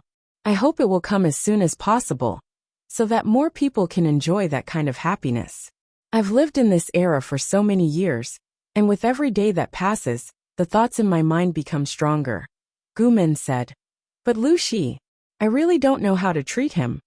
Even if she had a good impression of him, Gu Min felt uncomfortable when she thought of the things that Lu Shi had done in history. Logic told her that she should treat him differently, but she couldn't do it emotionally. At that moment, she was very conflicted. After saying goodbye to Liao Chen, Gu Min was still a little distracted. Lu Shi was angry when he saw her, and couldn't help but grab her wrist and drag her to the backyard of the temple. The backyard was filled with pine and cypress trees, full of lush greenery. The cicadas were noisy, but it couldn't cover up Lu Shi's anger and sadness at that moment. "Gu Min, do you have a heart or not?" Gu Min's emotions were in a mess, and the cicadas around her made her even more upset. She said angrily, "How am I not having a heart?" Lu Shi angrily pressed her hand against his chest and questioned, "If you have a heart, why did you force his actions on me for the man in your dreams? I'm innocent. Did this heart ever tell you who Lu Zhongqing likes?" In the face of such a strong and straightforward confession, even Gu Min, who had lived 2 lives, couldn't handle it, not to mention that she had some feelings for Lu Shi. Her cheeks were dyed red, and she tried hard to withdraw her hand, but Lu Shi wouldn't let go. He would rather wrestle with her than let go. Gu Min tried a few times, but her wrist was still swollen from Lu Shi's grip, and he still wouldn't let go. She was so angry that she scolded him. "Lu Zhongqing, do you want to break my hand? I also want to break your leg." Lu Shi was silent for a moment, then suddenly clenched his teeth and said, "Then you can't leave." Gu Min secretly cursed. Lu Zhongqing didn't walk the path of a scumbag, but instead ran in the direction of a sickly person. A sickly person was a sickly person, but not her. "You can't beat me." Gu Min cruelly exposed the truth. Not to mention Lu Zhongqing. Even the world's top generals could at most fight her to a draw. Even though she didn't know the origin of Emperor Chen's body-refining technique, it was indeed very strong and abnormal. There were even people on the internet who guessed that Emperor Chen came from a galaxy with a high civilization, and by chance he had transmigrated to the ancient times, which perfectly explained all the doubts left in history. Of course, these guesses had no basis, and the imperial family had never commented on them. After Gu Min had transmigrated, she felt that the possibility of Emperor Chen being a transmigrator was very high. Perhaps she could do something for him. "Then kill me, or else I won't let go." Lu Shi almost threw caution to the wind. "We're already engaged. If you still won't marry me, then you can marry someone else. Just you wait. I'll do whatever it takes to make you a widow for the rest of your life." Fu *K. Lu Zhongqing's sickness was not light at all. "Who taught you to say this? He was such a good kid, but how could he be so sickly and sickly?" "You forced me," Lu Shi said confidently, but he felt wronged. "Why did you sentence me to death because of a person in my dream? You know that I admire you, like you, and that's why you hurt me with this. What did I do wrong?" Gu Min had always been amenable to coaxing but not coercion. If Lu Shi was tough, she would fight back, but if he was weak, Gu Min would soften. After so many years, Lu Shi had long figured out her routine. "This isn't just." Gu Min opened her mouth to explain, but accidentally met Lu Shi's bloodshot and watery eyes. She swallowed her words and was stunned for a while. She said angrily, "What are you looking at? Go home. Go and be your bridegroom." Gumin didn't know what kind of image Lu Shi had in history besides being labeled as a scumbag. But she knew that Lu Shi was stubborn and would do what he said. If she didn't take in this little vixen, who was constantly on the verge of being blackened, he would really make her a widow for the rest of her life. Since marrying Lu Shi wouldn't affect the future of Emperor Chun, and she was a little interested in him, she might as well let it be. The only person she owed was Gu Zhen. She would think of a way to make it up to her in the future. But Master Liaochun's words made her very concerned. If Lu Shi and Gu Zhen were destined to be husband and wife, and Gu Min married Lu Shi, under what circumstances would Lu Shi marry Gu Zhen? Would it really be like the official history, where Lu Shi was not content with his wife, and colluded with his widowed sister-in-law? The two of them worked together to plant a green grassland on Gu Min's head, and they even dared to herd sheep and ride horses on it. Lu Shi was ready to give up everything he had. He didn't expect Gu Min to change her mind at the last minute, which shocked him. Gu Min lifted her feet to leave, but found Lu Shi still standing in the same spot. Are you planning to stand in the backyard of the temple and turn into a stone to watch your wife? She pulled her hand, and Lu Shi followed her stupidly. When she walked, he walked, and when she stopped, he stopped as well. He stood there as if he had lost his soul. Are you really stupid? Gu Min murmured. Lu Shi was so nervous that he didn't even know where to put his hands. Gu Min was speechless. Lu Shi was really good at acting. Just a moment ago, he had shamelessly turned into a sick person and threatened her. But now he had changed his personality and turned into a shy, innocent boy. You really don't have a split personality? Lu Shi took a long time to recover from his ecstasy and asked in surprise. What is a split personality? Crazy. Maybe there is, but it's all because of you. Lu Shi pouted. One moment you are heartless, and the next moment you give people hope. Gu Min chuckled. Then I'll continue to be heartless. No, if you are heartless, you might as well stab me to death with a sword. Lu Shi hugged her from behind and rested his chin on her shoulder. Of course, even if I die, I will turn into a ghost. If you dare to marry someone, I will dare to make you a widow for the rest of your life. Gu Min was speechless. What the F***ck? Big brother, how much hatred do you have? Genius 1 second to remember website. Mobile version. Chapter 1871. Gu Min had transmigrated for so many years, but she had never thought that she would marry the scumbag Lu Shi. She was very nervous before the marriage, but after the marriage, she felt that Lu Shi was not a good-for-nothing. He could be a decent man if he was trained well. Before the marriage, Lu Shi was barely suitable to be a boyfriend, but he was still a distance away from being a qualified husband. For her own future, she naturally had to train him well. For example, correcting bad habits, quitting smoking, drinking and eating too much. He also had to learn martial arts from her to strengthen his body. Why should I learn this? Lu Shi didn't understand. Those weird martial arts movements were really shameful. Every morning before dawn, he had to wake up to exercise, which was even more painful for him.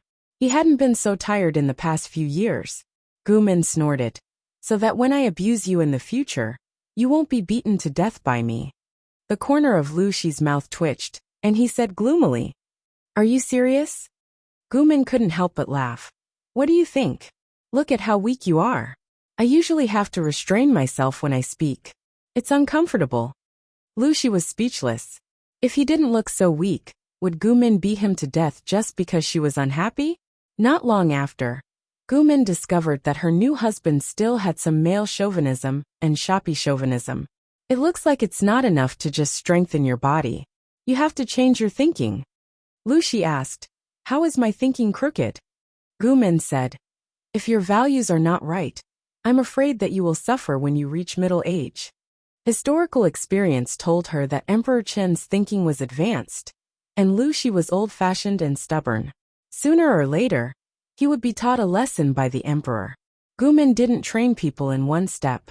Instead, she tested the bottom line bit by bit, and unknowingly changed people. Lu Shi didn't realize this, but his mother did. Ever since Gu Min married into the family, her son, who had been close to her, distanced himself from her and became more and more out of control. The problem of mother-in-law and daughter-in-law had been unavoidable since ancient times. Not to mention that this mother-in-law had a grudge with Gu Min's mother when they were young. The mother-in-law often used her status to make things difficult for Gu Min. But Gu Min wasn't angry. She turned her head and threw the problem to Lu Shi. From Gu Min's point of view, the so-called mother-in-law and daughter-in-law problem was just the result of her son being caught in the middle and not caring about anything. The more her mother-in-law struggled, the more Lu Shi distanced himself from her. Gu Min spent more time and energy running her own business. Lu Shi, the resentful husband, had an opinion. Was there anything good about those messy account books? It's not like I can't afford to raise you. Why are you working so hard? Can't you look at me more? Regardless of whether you are a man or a woman, you should have your own career and financial resources. You wouldn't understand even if I told you. Gu Min calculated the profits of the whole year on her abacus. Every year the profits doubled. Looking at the rich little vault, she felt very comfortable. She smiled at Lu Shi and said, I don't need to worry when I have money in my hands. If you marry a concubine in the future, I will have the capital to keep a few more men to satisfy my cravings. Lu Shi was used to Gu Min's way of speaking. He felt that if he spoke a few more words to her, his lifespan would be shortened. But if he didn't, he would die immediately. This was probably the difference between a death sentence with a reprieve and a death sentence. Do you think a man is better looking than me? Perhaps it was because he wanted to completely separate himself from the scumbag in Gu Min's dreams. Lu Shi was obedient to Gu Min's every whim. Also, because his wife was too successful in the circle of aristocratic ladies. She received a lot of love after every banquet. The sense of crisis in his heart had never subsided. Lu Shi didn't understand. Gu Min was so rude in private. Why did so many women adore her? When he secretly saw Gu Min at the banquet, he suddenly understood. She was not honest. She was gentle, dignified, and generous in front of the aristocratic ladies. But in front of him, she was the other side. Her mouth was super poisonous. What's more, Lu Shi vaguely heard that a certain aristocratic lady hinted that Gu Min wanted to spend time with her in her boudoir.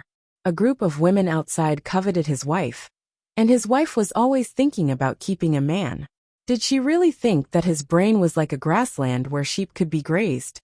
A man is not as good looking as Lu Zhongqing, but he wins with numbers. You have to know that the same face will lose its freshness after looking at it for a long time. Lu Shi gritted his teeth and said, You really dare to say anything? Gu Min said with a smile. I dare to do anything. Lu Shi gritted his teeth and said, Take a concubine? I will never take a concubine in this life. Don't even dream of keeping a man. It will never happen in this life. Gu Min laughed meaningfully, which made Lu Shi angry and angry. He probably loved Gu Min too much.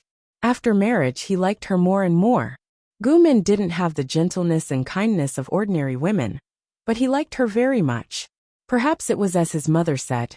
His brain was poisoned, and he was completely hopeless. No, I think it's because your fan filter is as exaggerated as half the diameter of the earth. Gu Min listened to her husband's daily analysis of confessions and couldn't help but ridicule him. What is a fan filter? Gu Min smiled and said, When you love someone deeply, your eyes will always see the good points and ignore the shortcomings. That is the fan filter. The thicker the fan filter, the more exaggerated and hopeless it is. Even the shortcomings of the other person are regarded as the standard. Lu Shi pinched his chin and said, I'm probably hopeless. You're the only one who can save me. Gu Min continued, Not only that, I also suspect that you have masochistic tendencies.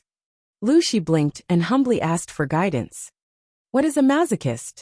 Gu Min rubbed her chin and said, A masochist is a character with masochistic tendencies and psychological tendencies. You have masochism. Lu Shi didn't agree with her judgment. Only to you. It wasn't masochism. He just couldn't bear to hurt Gu Min. He hoped that she could belong to him, and that he could bring the best to her. Gu Min couldn't help but blush. She wasn't cold-hearted. How could she stand Lu Shi's confession every day? The two of them had been married for a year and had no children. Lu Shi's mother was very unhappy. She made the decision to send Lu Xi a maid with the intention to discuss Gu Min. But in the end, Lu Xi sent them all back. It's enough to have her as a son. I still have my brother to carry on the family line. Lu Xi wasn't the eldest son, nor was he the only son. He really couldn't bear to let Gu Min suffer. Most men in the world only knew how to plant seeds and wait for the flowers to bloom and bear fruit. They didn't know how terrible it was to have a child. Lu Xi broke into a cold sweat just thinking about it. The story started half a year ago. Gu Min followed him out to study and play. On the way, they met a pregnant woman who had been imprisoned by bandits for several years. She had finally escaped, but she was 7 months pregnant. She couldn't bear the torment of Gu Min, and gave birth halfway through the journey. If no one had discovered her, she would have most likely died along the way. Although Lu Xi didn't agree with Gu Min giving birth, he couldn't go against her wishes. It was at that time that Lu Xi saw how the woman gave birth with his own eyes. He was so scared that he didn't recover for a whole month. The child's head popped out from that place. There was blood everywhere. Lu Xi's legs turned to jelly. Were you scared? Gu Min accepted it well. She came from the future. In the 3rd grade of primary school, relevant physiological knowledge was taught. Both boys and girls learned it. The content of the course was not only about the biological differences between men and women, but also how to conceive and give birth. There was also personal hygiene. The teaching was quite comprehensive. The royal family said that sex was human nature. It wasn't shameful, and there was no need to avoid it. Even though she had learned theoretical knowledge, it was her first time helping someone deliver a baby. It was said that in ancient times, women had weak bodies and narrow pelvises. The risk of childbirth was high. It was different for modern women. Almost every generation practiced physical training. The difficulty and risk of childbirth were greatly reduced. Not to mention other things. Just this alone was enough to praise Emperor Chun to the heavens. He was simply the best friend of women. Lu Xi's face was pale. Will you be like this in the future? Gu Min said. Yes. Lu Xi's face became even uglier. He was walking on air. In the first year of marriage, he had hoped to have 2 children early. Now he was terrified. His mind was filled with all kinds of thoughts of dystocia. Fate was so wonderful. When Lu Xi was looking forward to having children, nothing happened. He didn't want them anymore. But the children came. Although having children is a happy thing, you don't have to be so happy that you faint, right? Lu Xi's lips moved, but he couldn't say anything for a long time. After hesitating for a few days, Lu Xi said something that made Gu Min want to beat him to death. How about we give up on the children? Gu Min rolled her eyes. Even if I don't want you? Lu Xi said. Amin, I'm serious. I've been dreaming about your dystocia for the past few days. I can't take it anymore. Gu Min sighed. Can't you be more considerate of me? What dystocia or hemorrhage? That would never happen to me. 10 months of pregnancy, and 1 day of childbirth. Gu Min thought it was the Emperor Chun that she had been longing for. But it turned out to be a boy. Her smooth sailing life started to go downhill from there. Gu Min found a time traveler who harbored great malice towards her. She thought she would be safe if she avoided him. But it turned out that she was too naive.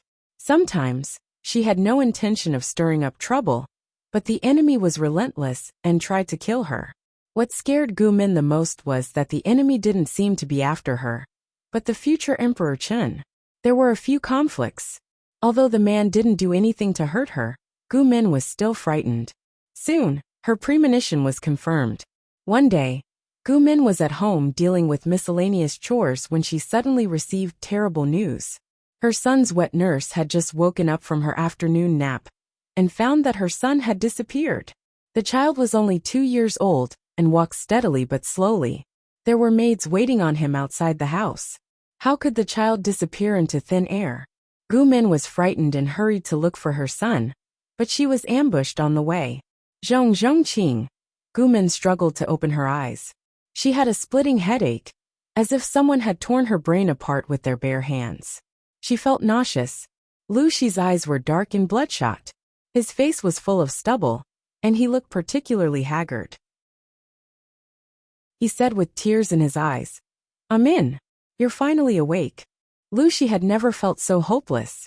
Two huge blows fell on him on the same day. His 2-year-old son was missing and his wife was left in the side yard covered in blood. They almost couldn't save her. Gumin calmed down for a while. Scattered memories flashed through her mind.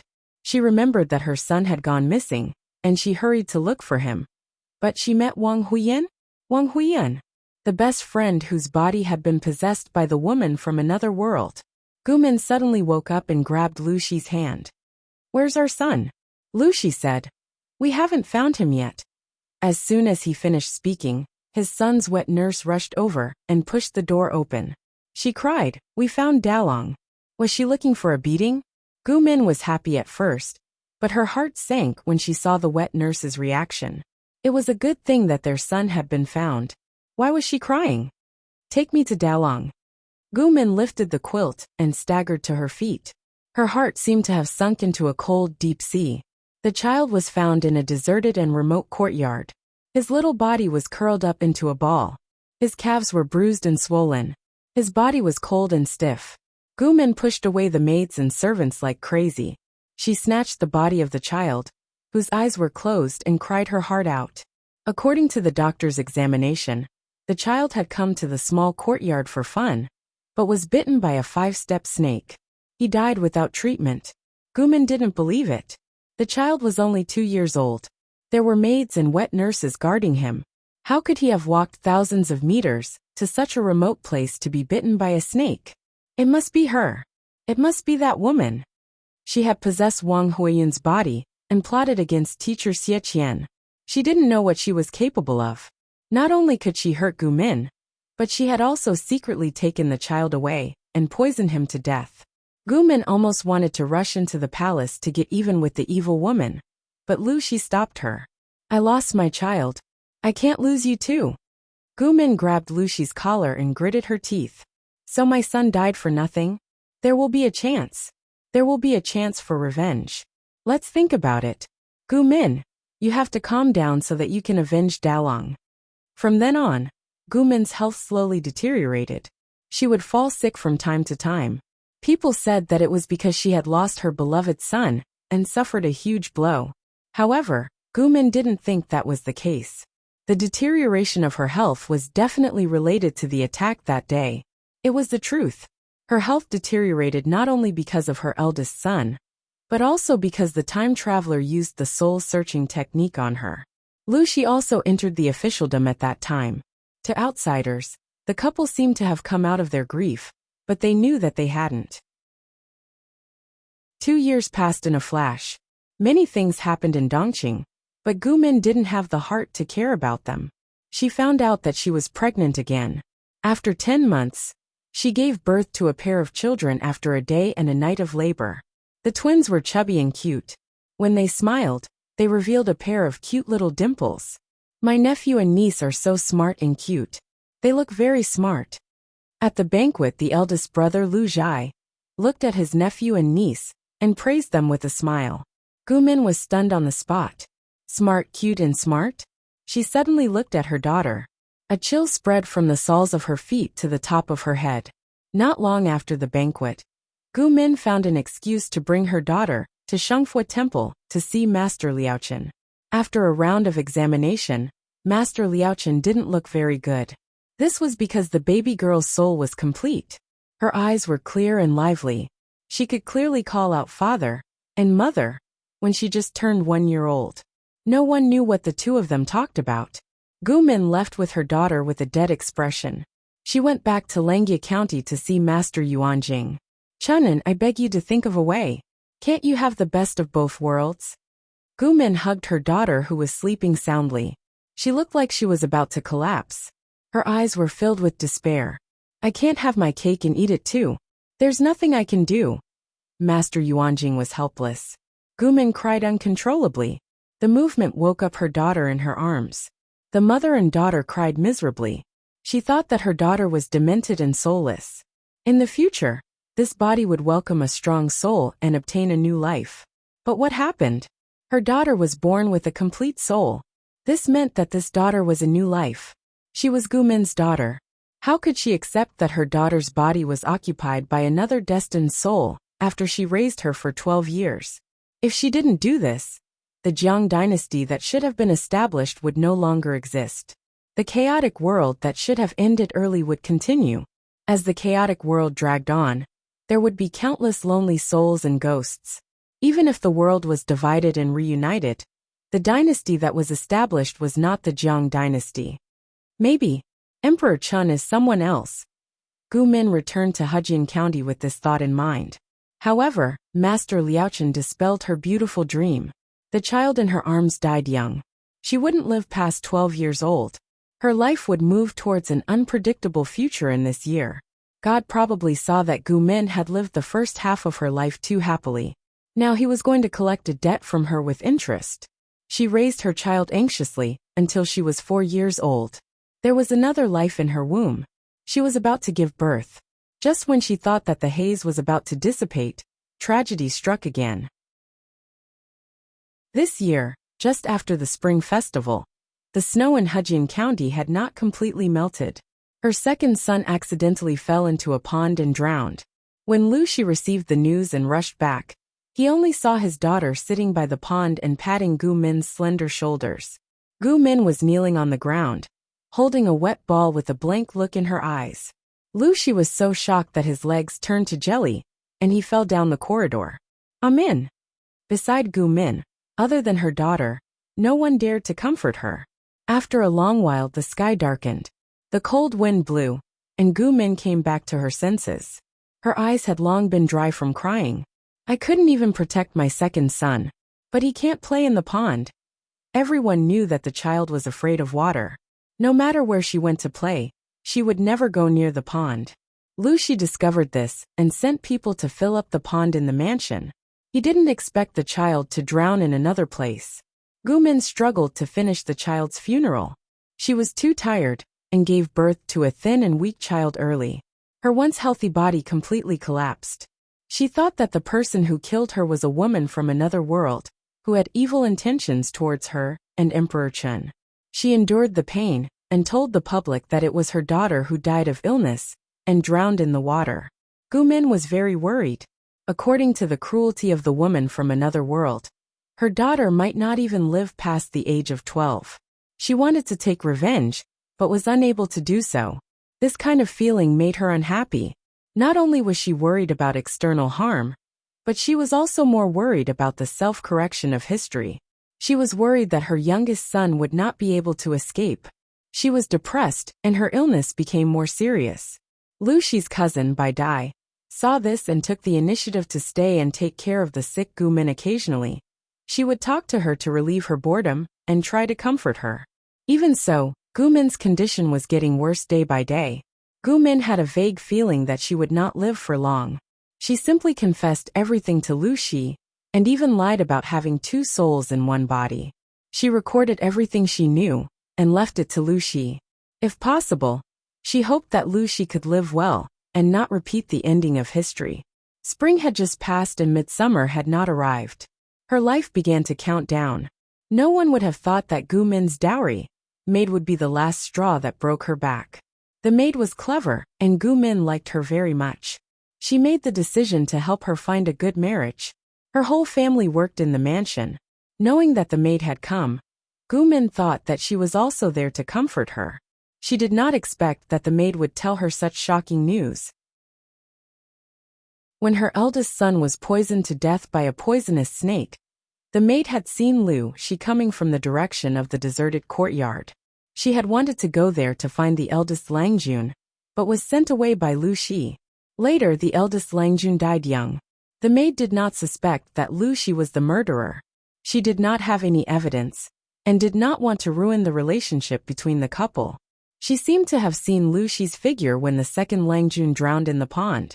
However, Lu Shi came back from the magistrate's office. It was really strange. Gu Min's eyes were wide open. Her bony hands grabbed the bedding. Her breathing was rapid and disordered. Her face was full of disbelief. That night, Gu Min died of illness. No one knew that this loving couple had once quarreled, and Gu Min was strangled to death by her beloved husband. When Gu Min did not move, Lu Shi let go of his hand with a ferocious look. His eyes were filled with hostility. He did not have his usual gentleness.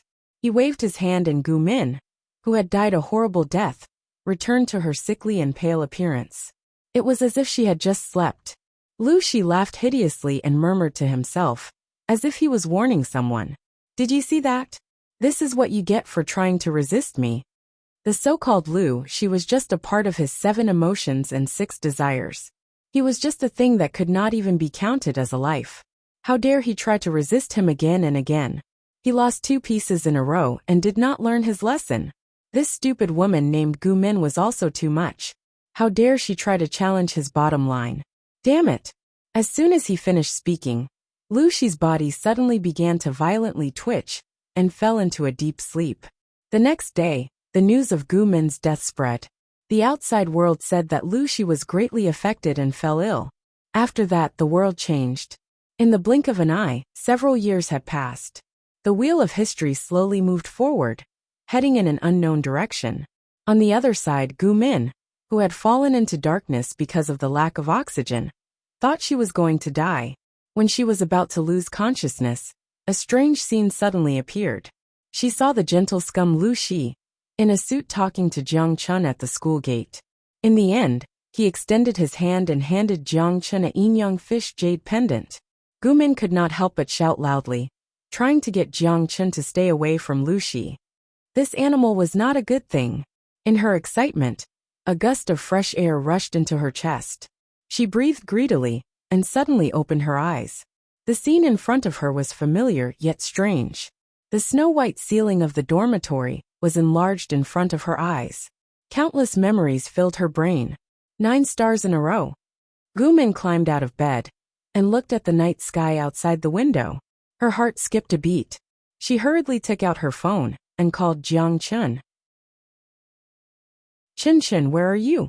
Gu Min's voice sounded panicky. Knowing that Jiang Chun was at the school gate, Gu Min rode her bicycle over. She did not expect to see an old acquaintance. When she lost consciousness, she saw Jiang Chun and Lu Shi talking about something. New hatred and old hatred, love and hate intertwined, forced Gu Min to lose her mind. She stepped forward and gave Lu Shi a slap. Thinking back to her previous lives, she realized that this Lu Shi was the same Lu Shi. After doing such a disgusting thing, this man still dared to appear in front of her? Lu Shi. She burst out cursing. F***CKU. Amen.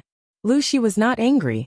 Instead, he laughed, as if the person who was inexplicably slapped wasn't him. Even a blind person could see that he was in a good mood. If he had a background, it would be 100 flowers blooming. Are you still a human? Gu Min was so angry that the veins on her forehead were bulging. Her expression was somewhat ferocious. Why did you give this lousy jade pendant to Chun? Why did you trick her into bringing it to the tomb? What are you scheming in your stomach? Tell me. Don't play dumb. Lu Shi smiled bitterly. If I said that I did not do anything, would you believe me? Tell that to a ghost, Gu Min said angrily. If I believe half a word of your nonsense, I'll write my name backwards. Jiang Chun watched the situation unfold. His brain could not wrap around it. When did Min become so close to Professor Lu Shi? After all, it was a family matter. Under Lu Shi's suggestion and pleading, Gu Min went to his apartment to continue the conversation. Those things. I really did not do them. Gu Min laughed. It was a cold laugh. She said, what nonsense are you trying to lie to me now? What didn't he do? This guy had confessed everything before he strangled her to death. He had bitten Dalong to death with a poisonous snake and watched him breathe his last breath. He had personally drowned Erlang in the pond and killed him. The 2 children were his flesh and blood. Why did he have to do such a cruel thing? Can you listen to my explanation? About 3 minutes. Fine. Kneel and explain. Gu Min was so angry that she laughed. She wanted to hear what else this animal could say to clear his name. From Lu Shi's mouth, Gu Min heard another story. Lu Shi was not a human. He was an emotion separated from the system. He was relatively independent, but not completely independent. You said that. Dalong, Erlang, and even my death were all done by the so-called original body when you were not paying attention? Gu Min had guessed it before, but she only suspected that Lu Shi had a split personality. She had never suspected that Lu Shi was not a human. Lu Shi stared blankly at his hands and said sadly, Yes. Gumin sneered. You really know how to pass the buck. Do you think I will still believe your nonsense? Half an hour ago, she had just been strangled by Lu Shi. Now he was telling her that the person who killed her was not him? Was he kidding? Did he really think that she loved this person so much that she had forgotten the most basic principles? Lu Shi smiled bitterly. I didn't dare to expect you to believe me. Gu Min sneered. I can't forgive you either. She got up and was ready to leave the suffocating place. Lu Shi suddenly reached out and grabbed her wrist. What are you doing? Lu Shi's lips moved, and it took him a while to say something. I know you hate me and want me to disappear from the face of the earth, but for the sake of the child. Gu Min's emotions exploded like a barrel of gunpowder. How dare you talk to me about children? Lu Zhongqing, you disgust me. Lu Shi grabbed her hand and dragged her into a room. The decorations in the room made Gu Min forget about her anger. What is this? Lu Shi let go of her hand and picked up a strangely shaped glass barrel. There were 3 faint blue lights floating in it. Souls. The souls of 3 children. Dalong, Erlang and our daughter Lu Shi. That child Lu Zhao lived a good life. He had no regrets, so he was allowed to be reincarnated. But for these 3 children, I hope that we can give them a new life and let them see the world again under our watch. He smiled faintly.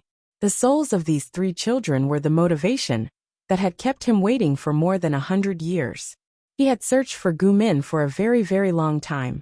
From the time he watched her grow up, he had been hiding in the dark, not daring to show himself. It was only when she became the Gu Min that he was familiar with that he felt that his endless wait had finally come to an end. I made a deal with that Empress Chun that you spoke of. She helped me find these 3 souls and let me see you. In exchange, I have to help her do something. Gu Min pressed her hands against the transparent glass. She didn't know if it was an illusion, but 3 strong and weak emotions came to her. They were extremely warm and made her eyes redden. Faintly, there seemed to be a childish voice calling out to her. They can only do this. Gu Min finally calmed down. All she could see was the light in front of her. Lu Shi said, no, they still have a chance to come back to life. We can do IVF and let them reincarnate. They will still be our children. Gu Min looked at him suspiciously. After a while she asked, price? What is the price? What did you promise Empress Chen? Lu Shi smiled. A small matter. A small matter. Gu Min didn't quite believe him. She didn't believe a word Lu Shi said. She had to think carefully about every word he said. Yes. Lu Shi smiled. A small matter. It's not worth mentioning. Compared to Gu Min and the children, it was a small matter. He was the system's 7 emotions and 6 desires, a part of the system itself. Jiang Pingji wanted to collect the entire system to perfect the sword, and Lu Shi couldn't escape. Because of Lu Shi's special nature, Jiang Pingji couldn't absorb him like she did with other systems. Lu Shi used himself as a bargaining chip and made a deal with her. I will accompany Gu Min for a lifetime. When she dies of old age, I will kill myself and return to the sword. What do you think? He had a promise with Gu Min for 3 lifetimes. Now, he could only accompany her for a lifetime. It sounded regretful, but for Lu Shi, it was enough. Lu Shi knew Gu Min well. He knew her softest heart. After all, he was also a victim. Gu Min wouldn't vent her anger on him when she calmed down. She would forgive him for the sake of the 3 children. Lu Shi's plan was very thorough. He had calculated countless times over the past 100 years. He had calculated every reaction and every move of hers clearly. He knew exactly how to deal with it. The development of the matter was indeed as he had expected. Lu Shi was dragged by Gu Min to get their marriage certificate the next day. She didn't want the children to be born out of wedlock. After getting the certificate, they went to the hospital to prepare for the test tube. That's too fast. And I don't think it's necessary to do a test tube at our age. You still want to touch me? Gu Min sneered. You are my teacher now. How could a teacher and a disciple be together? Lu Shi was speechless. What era are we in now? Gu Min also thought about it. She felt a headache coming on. Her academic results were not very good, and she had lived in ancient times for more than 20 years. In the end, she even forgot how to type on her phone. If it wasn't for Lu Shi, who gave her special attention. She was afraid that she would have been exposed. The most troublesome thing was her habit of speaking. Jiang Chen suspected Gu Min more than once. If Gu Min didn't remember the little secret between them, she wouldn't have been able to keep it a secret. Their relationship became better after Gu Min got pregnant. When she saw the 2 bars on the pregnancy test stick, she hid in the women's bathroom and cried. Jiang Chen saw the tears on her face and went to fight with Lu Shi with the pregnancy test stick in her hand. If Gu Min hadn't stopped them, and if Lu Shi hadn't taken out his marriage certificate, the 2 of them would have torn down the villa in the suburbs while they fought. Jiang Chen was suspicious. He really didn't force you? Gu Min said, no. Things between us are more complicated. I did it willingly. But, Chen, I'll tell you when I'm done sorting things out, okay? Jiang Chen looked at Lu Shi and sized him up. This person isn't very decent. Think about it carefully. Lu Shi was speechless. He's not decent. Say that again, son of the Jiang family. Gu Min laughed. I know. If there's anything wrong with him, I'll destroy him myself. Lu Shi swore. I won't give you that chance. They had to live a good life in this life. Lu Shi settled his parents-in-law in this life, and won back Gu Min's heart. He looked at the 3 little ones lying in their cribs and giggled. But no matter how much he calculated, he still forgot one thing. Did you blow up Emperor Chen's tomb? Lu Shi was speechless. One love. 1 second to remember this site's address. Mobile version. Chapter 1872. There is a saying in the songs of Chu, holding the jewel in one's arms, one does not know what to show. In layman's terms, I had the qualities of a beautiful jade, but no one could appreciate them, and no one could show them to the fullest. Feng Jin courtesy name Huayu came from this name. His father's expectations for him could be seen from his name alone. The elders bestowed upon him the name Jin, and set the courtesy name, Yu, in hopes that he would possess a noble and unblemished character, and not bring shame to the Feng family. This had always been Feng Jin's goal. With the birth of his 3rd brother Feng Ju, the attention that was originally focused on him was now focused on his youngest brother. His eldest brother Feng Gui was the eldest legitimate son and the future leader of the Feng family. The elders had set the strictest standards for him, and he did not disappoint them. The youngest brother Feng Ju was the youngest and looked like a carved jade. He had shown intelligence that was different from his peers since he was young, and the elders treated him like a treasure. As a result, there were very few gazes that fell on Feng Jin. When he was young and ignorant, he didn't feel that there was anything wrong with it. But when he started reading, he slowly discovered this point. He strived to be like his eldest brother, strived to be a qualified elder brother, who took care of his younger brother, strived to become the most outstanding one in the family school. He put in 120% of his effort, but what made him disappointed was that the results he obtained were not as good as his eldest brother and 3rd brother's efforts. Feng Jin felt sad because of this. He didn't know what he did wrong, until the words of an elder from the same clan woke him up. You want to fight with your big brother? Feng Jin's excellence was obvious to all. There were countless people who wanted to curry favor with him, but there were also countless people who hated him. An adult's mind was different from a child's. In their eyes, a child's innocent actions might be scheming and malicious. Feng Jin was stunned for a long time. His mouth opened and closed, and he only managed to squeeze out a sentence after a long while. My brother is the eldest son of the D family, and is talented. How would I dare to have such thoughts? The Feng family was known for its upright family style, and it was a taboo for brothers to fight against each other. They also had detailed rules for the inheritance of the family business. Unless Feng Gui committed an unforgivable mistake, his position as the successor would be as stable as Mount Tai. Feng Jin also had no intention of competing with his elder brother. The elder said, "Since you don't have such intentions, then you should learn to avoid arousing suspicion." Feng Jin was embarrassed and did not speak for a long time. He only felt his cheeks were burning and uncomfortable. There was an indescribable pain in his heart. Even the 5 fingers have different lengths, and the human heart is located on the left side of the chest, not in the center. You have to understand these words. Feng Jin naturally understood this, so he left the family school and went to Shangjing to study. During his study tour in Shangjing, Feng Jin met many people, including the eldest son of the Meng family in Sangzhou, Meng Heng. Looking at Meng Heng's situation, then looking at his own brother, Feng Jin's horizons were broadened. He muttered to himself that the Mengs were really unscrupulous. They treated their eldest son like trash. If Meng Heng had not introduced himself, he would have thought that he was a poor scholar from a poor family. Meng Heng occasionally talked about his relatives, including Lu Shi, the son of Hu County Chief Lu Shi. Before seeing Lu Shi in person, Feng Jin did not have much of an impression of him. He only knew that such a person existed in this world, but he did not have a specific image in his mind. Feng Jin had never thought that he would be involved with this person.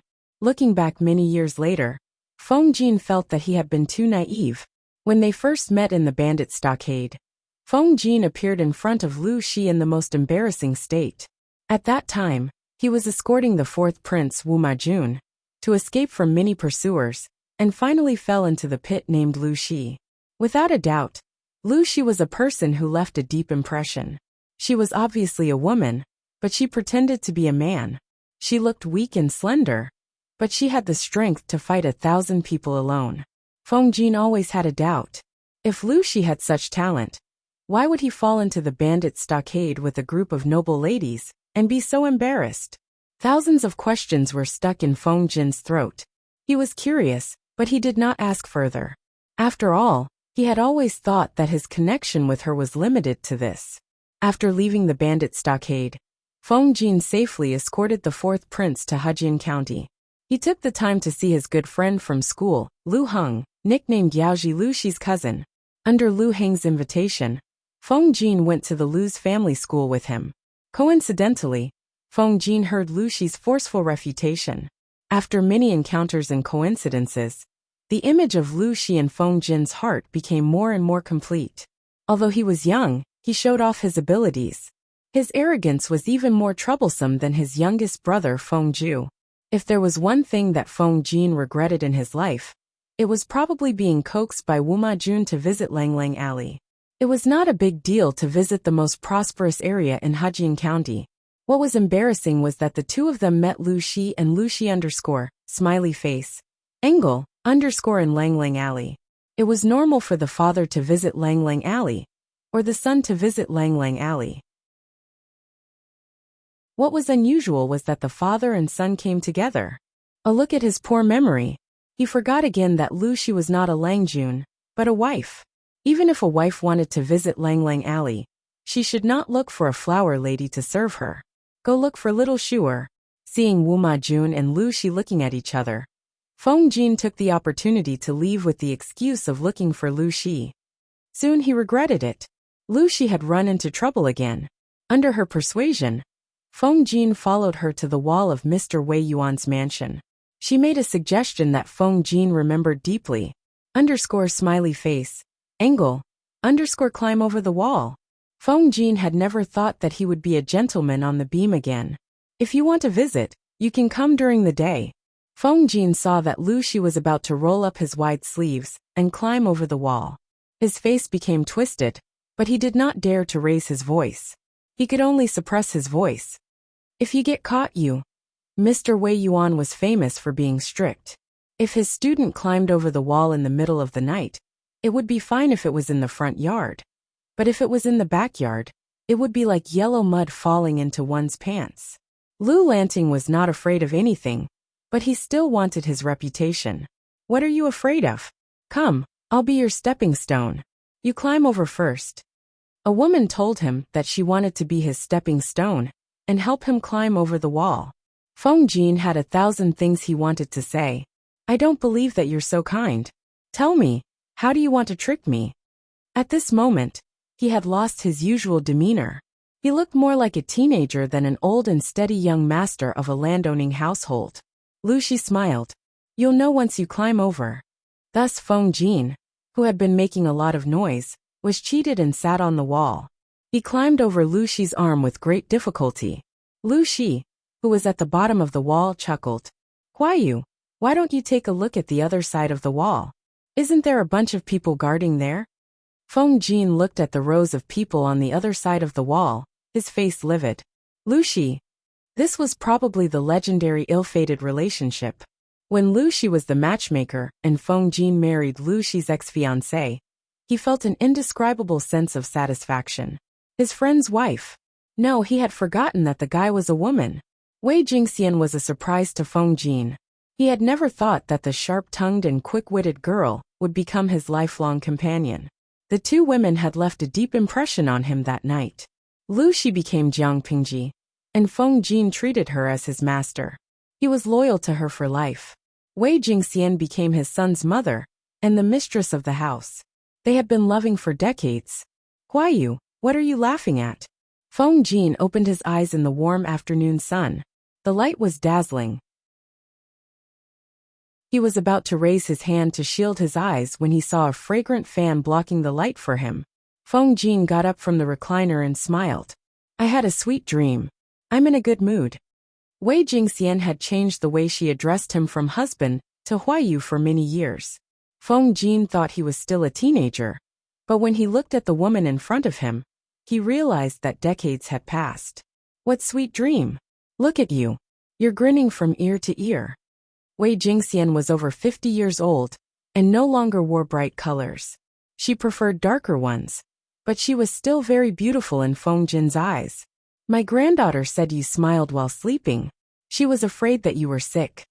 I dreamed about the first time I met you. Feng Jin stroked his beard and smiled. Do you still remember? Wei Jingxian waved the fan gently. Of course I remember. That night was unforgettable. She hid in the room and was scared. She didn't expect that the young man outside the door would become the man she entrusted her life to. At that time, the husband I was talking about was the one on the dragon throne. Feng Jin was speechless. He was jealous. Chapter 1873. There was a question that people laughed at for several years, and replied with more than 2 million yuan. The question was this: how does it feel to be an unlucky person? The silly answers of the unlucky people became a source of joy for the netizens. Unlucky? This is an unspeakable pain in my heart. In my early years, I was addicted to XX producers and spent 2 years in the gold coin pool to get 4 SSR card fragments to 79. In the end, I won 10 consecutive rounds and got 4 SSR cards in a row. I'm so F***ed up. This unlucky person is really arrogant. He even dared to ask this question. A few years ago, a certain game had an event called Red Dust Old Dream. After 60 cooldowns, a pendant would definitely appear. On the 60th cooldown, this unlucky person got a pair of Night Talk egrets and became a famous unlucky person in this game. The people above are all spies from Asia. A real unlucky person doesn't get a whole card or a pendant. Unlucky person has no gaming experience. Thank you. Unlucky person doesn't save the unlucky person. Spending money doesn't change one's fate. Persisted in buying lottery tickets for 21 years and never won $1. Underscore smiley face. Angle. Underscore it said that there's a 99% chance of winning a drink. I drank more than 10 boxes of it. Thank you for your patronage. Unlucky person has so many twists and turns to have a meal. I was stood up on a blind date. I get a chill when I take a bath. QAQ because I'm too unlucky. My best friend doesn't want to play with me. I've been reposting all kinds of lucky draws on Weibo all year round and never won a prize. Only 2 people have reposted it at one time. F***CK. When I was young, I always thought I was the chosen one. Later on, I found out that I was an unlucky person who was struck by lightning. The netizens were amused by all kinds of silly answers. A famous person's answer was very classic, and this question became a perennial hot topic. Why don't you ask this question to the magical unlucky person? The netizens were stunned for a moment before bursting into laughter. Tuda Faccio was a famous person. He was the first viewer of the Great Empress's live stream on the Great Empress Dimension, and he was also a devout follower. The first recorded video was from him, and he was the ancient giant god that many salted fish talked about. He was also the founder of the Empress's live stream forum and the editor of a related magazine. He majored in literature in university and took up livestream as his job after graduation. In terms of age, no one could compare to him. In terms of seriousness, no one could compare to him. According to his Weibo, he would watch the content of the live broadcast every day. Even if it wasn't a live broadcast or a rebroadcast, he would still watch the recordings and edits.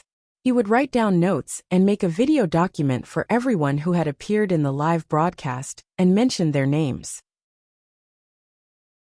Along the way, she had graduated from university, bought a house, got married, was hospitalized for acute appendicitis, had a baby, was 1 year old, 1 month old, kindergarten, primary school.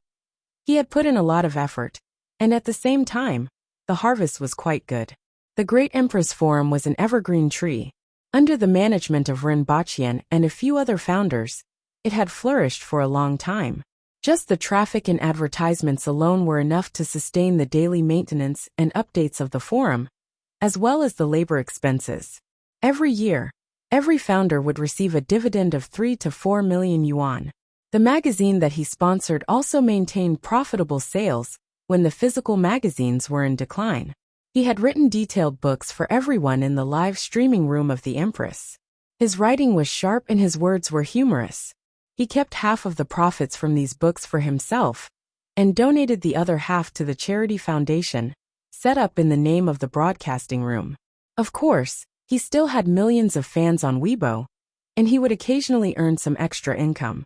After that, he had crowdfunded and invested in a few television dramas and movies, which earned him a lot of money. After deducting taxes, his annual income was close to 8 figures. He should be considered a successful person among his peers, and a lucky star in everyone's eyes. But it was a pity that, according to the long promise of the ancient god, he could be considered a typical example of bad luck from a young age. His teeth would get stuck when he drank water, he would fall on the ground when he walked, and when he went out to a crowded place, his phone would be stolen and his computer thrown away. It was said that the ancient god repeated this 3 times. He either lost his admission ticket for the college entrance examination inexplicably, or he had a strange fever.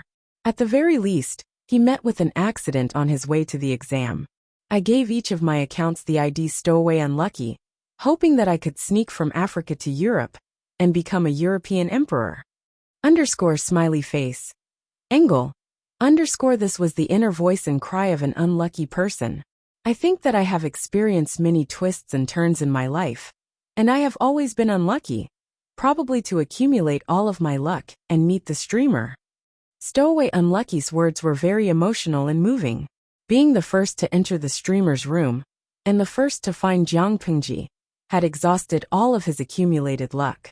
The host was silent for a moment, then asked, "So, is this the reason why you have never achieved the dream of 1,000 years? Stowaway Unlucky. Please don't mention it." After the interview was released, the netizens couldn't help but laugh. The account ID was a clear indication of one's lineage. Even if Stowaway Unlucky set up his home in the streamer's network and snatched a spot in the streaming room every time, it still couldn't change the fact that he could not become a European emperor in the dream of 1,000 years. Mysteries do not save people, and spending money does not change one's fate. On the surface, he said he didn't care, but his heart was already bleeding. After the interview, Stowaway Unlucky became a source of joy for the idiotic netizens on Weibo that day. Stowaway Unlucky silently put away his phone. His face, which was no longer young and tender, was full of sadness. He wanted to become a European emperor. He didn't know if the heavens heard his wish, but when the streamer was about to retire, Stowaway Unlucky got his wish and transmigrated. Smiley face. Engel. In any case, it was a dream of 1,000 years. Even if it was so many years late, it could be considered as taking off the hat of unlucky, right? After Stowaway Unlucky transmigrated, he laughed like an innocent child. Not long after he laughed, the false teeth in this body shifted, so he had to straighten them. I heard that the guest house has a new dish. Would you like to go with us? Stowaway Unlucky had just sneakily adjusted his false teeth, and found a group of officials in official robes walking past him. They looked like they were about to go to court. He refused to leave and wanted to stay for a while longer. He stuck close to the door and looked into the hall like a thief. Before he could take a few more glances and see where His Majesty was, a familiar laughter rang in his ears. Your Majesty, Your Majesty. Stowaway Unlucky was so shocked that he almost rolled his eyes. He felt his blood rush to his head. Mother, a living idol? Yes. Jiang Pingji asked him. Do you want to go with us? Stowaway Unlucky followed her with one hand and one foot. He didn't remember what he said. After a long time. Your Majesty, don't you need to change your clothes? Jiang Pingji said. It's not a dragon robe, and there are no dragon patterns on it. At most, I'm just a little richer than ordinary people. The emperor didn't wear the dragon robe every day. In fact, he only wore it a few times a year. There were 3 layers inside and 3 layers outside. It took a long time to put all the accessories together. How could an emperor have so many years to take care of this? His clothes were only slightly better than those of the rich. When Stowaway Unlucky arrived at the guest house, he found that there were already many people waiting in the private room. He was confused again. They were the same hand and foot. Mother, they were all living idols. Stowaway Unlucky's body was an old official who was about to retire.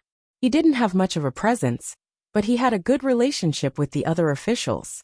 His appearance at this private banquet was not unexpected. In fact, as a loyal follower of the streaming room, he knew that this was probably the last gathering before Jiang Pingji abdicated. The next time she had a private banquet with the officials, her identity would no longer be the emperor, but the retired emperor. But why did he feel a little weird? It seemed that the streamer knew that he would be the lucky one in this episode. Was it an illusion? Stowaway Unlucky secretly scratched his head, his old face full of confusion. Wei Ci, Yang Si, and a few others could tell that his colleague was strange, but he was usually a loner and didn't like to socialize. He didn't have a deep relationship with his colleagues. Even if they found out that the old official was strange, they didn't point it out. Her Majesty had amazing observation skills.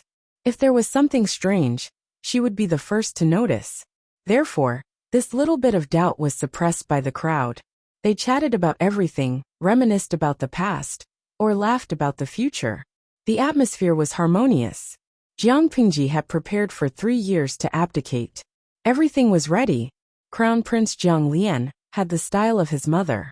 Even if he couldn't handle the situation and lost his sense of propriety, the healthy retired emperor could still step in to suppress the situation. The officials were worried about her abdication, but they didn't oppose it. To be honest, there were many officials who secretly laughed out loud. The shadow in their hearts was about to disappear. Crown Prince Jiang Lian was much easier to serve than Her Majesty. In this regard, Stowaway Unlucky could only watch and watch silently. As a loyal follower of the livestream, he was very clear about Crown Prince Jiang Lian's temperament. He hoped that after Her Majesty abdicated, these gloating officials wouldn't cry and ask her to come back. Crown Prince Jiang Lian was not easy to deal with. Her twin sister, Jiang Yan, who was now a Jun Wang, was even more difficult to deal with. When Jiang Pingji was on the throne, she could still suppress the 2 sisters and not harm the officials. Once this tight band was removed, they would be able to do whatever they wanted in the court. Although the standard of food in this era couldn't be compared to modern times, the dining environment was too good. Stowaway Unlucky ate until he was full. Yang Si smiled. Old sir, you have a good appetite. Did something good happen today? Ever since this old official got older, he was very particular about taking care of his body. He was always 70% full and was picky about his food. Today he couldn't wait to lick his bowl clean. He ate until his stomach was bloated. Her Majesty even ordered someone to prepare soup for him to digest. Stowaway Unlucky said, I've never been as happy as I am today in my life. Although he didn't know why his colleague was happy, the joy on his face wasn't fake. Yang Si naturally wouldn't be unlucky, so he smiled and smoothed things over. His Majesty was about to abdicate, and there was no such thing as too many good things. It was better to eat to his heart's content than to frown and sigh. After the meal, the crowd dispersed. Jiang Pingji found an excuse to say that she wanted the white dragon fish costume.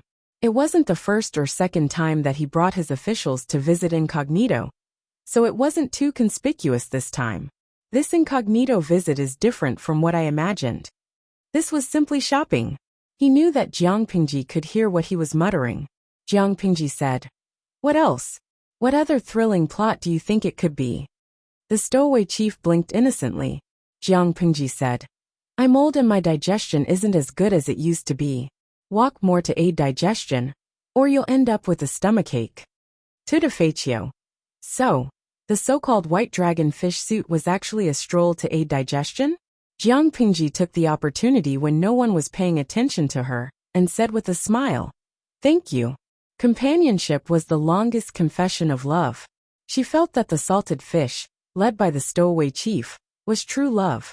Tutifaccio was stunned, and immediately understood that the words were directed at him. "You're welcome. It's my honor to know Her Majesty." He never felt that he was unlucky. Unlucky people couldn't meet Jiang Pingji. But one night in his sophomore year, he met a bright pearl that shone for half of his life. Genius remembered the address of this website in a second. Mobile version.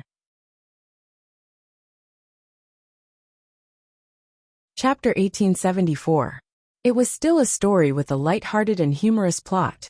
The male protagonist had been offline for a long period of time. Tomorrow at 7 p.m., you could watch it on the Chidian app. Click on Wonderful New Book, First Exposure for Girls homepage banner, or on the QQ Reading live broadcast area. Smiley face. Angle. He had been on a diet for 2 years, and he was getting fatter.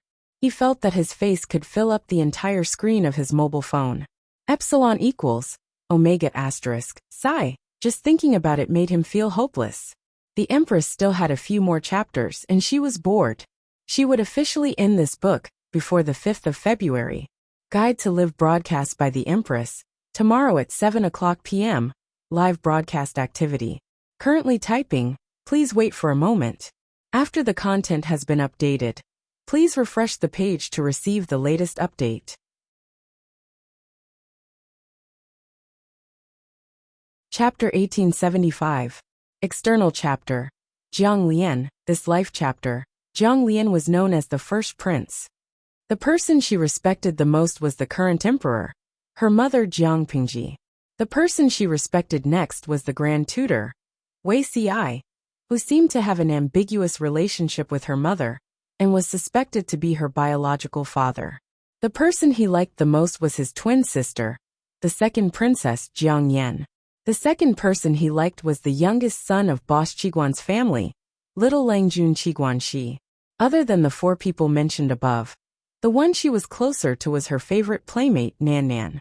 It was rumored that Nan Nan was the eldest wife of Grand Tutor Wei Ci's family, an iron-eating beast who could not grow up but had a long life. The above was a simple introduction of the people around Jiang Lian.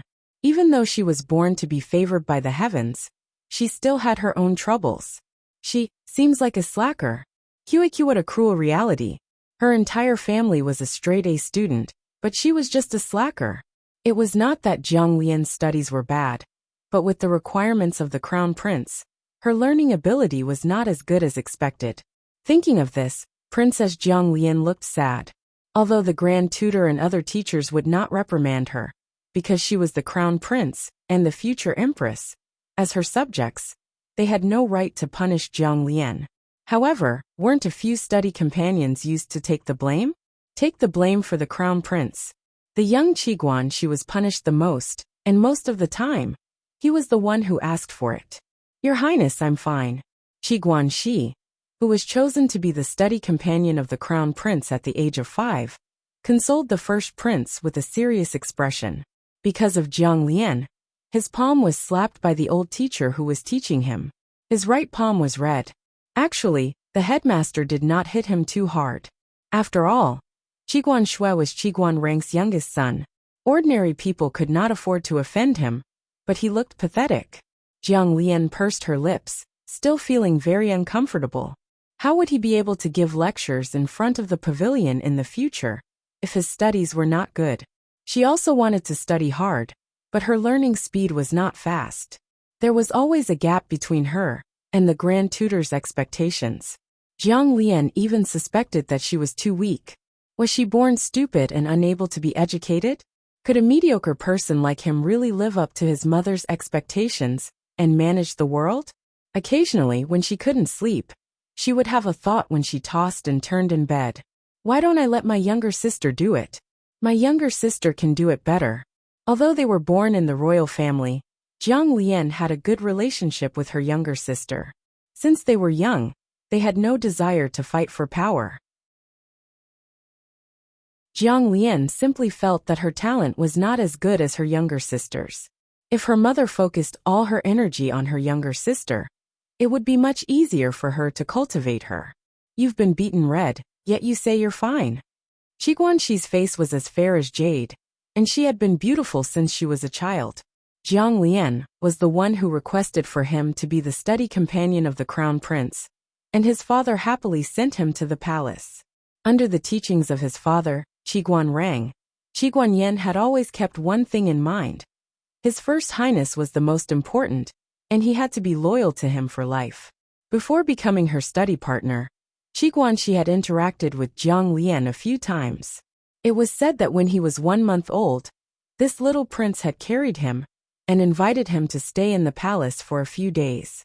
Of course, Qi Guanxi did not remember this, but he knew that this young but steady highness was a very likable person.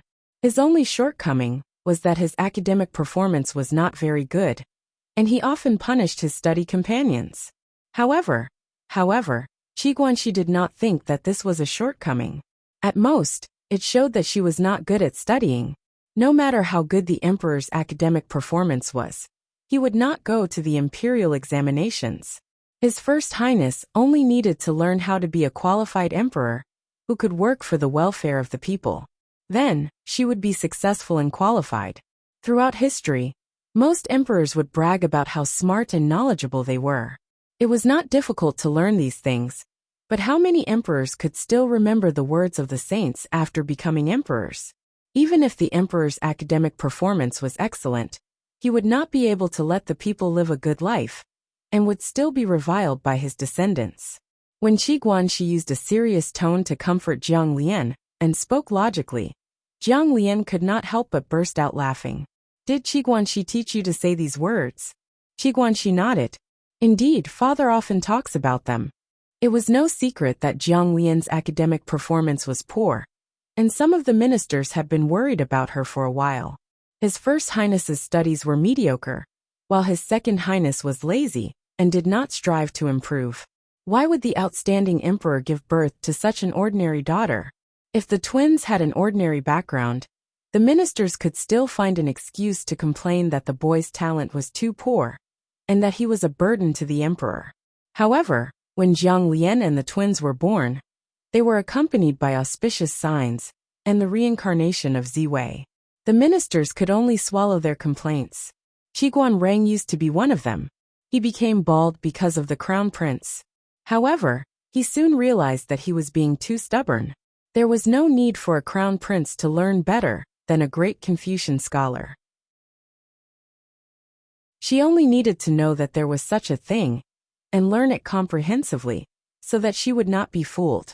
One could never be too old to learn. She was only a few years old, and she would have plenty of time to learn slowly in the future. Compared to the other geniuses, Jiang Lian's academic performance could only be described as mediocre.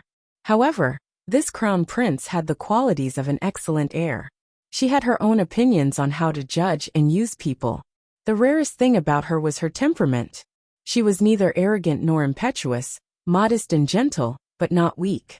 Jiang Lian was a very patient person.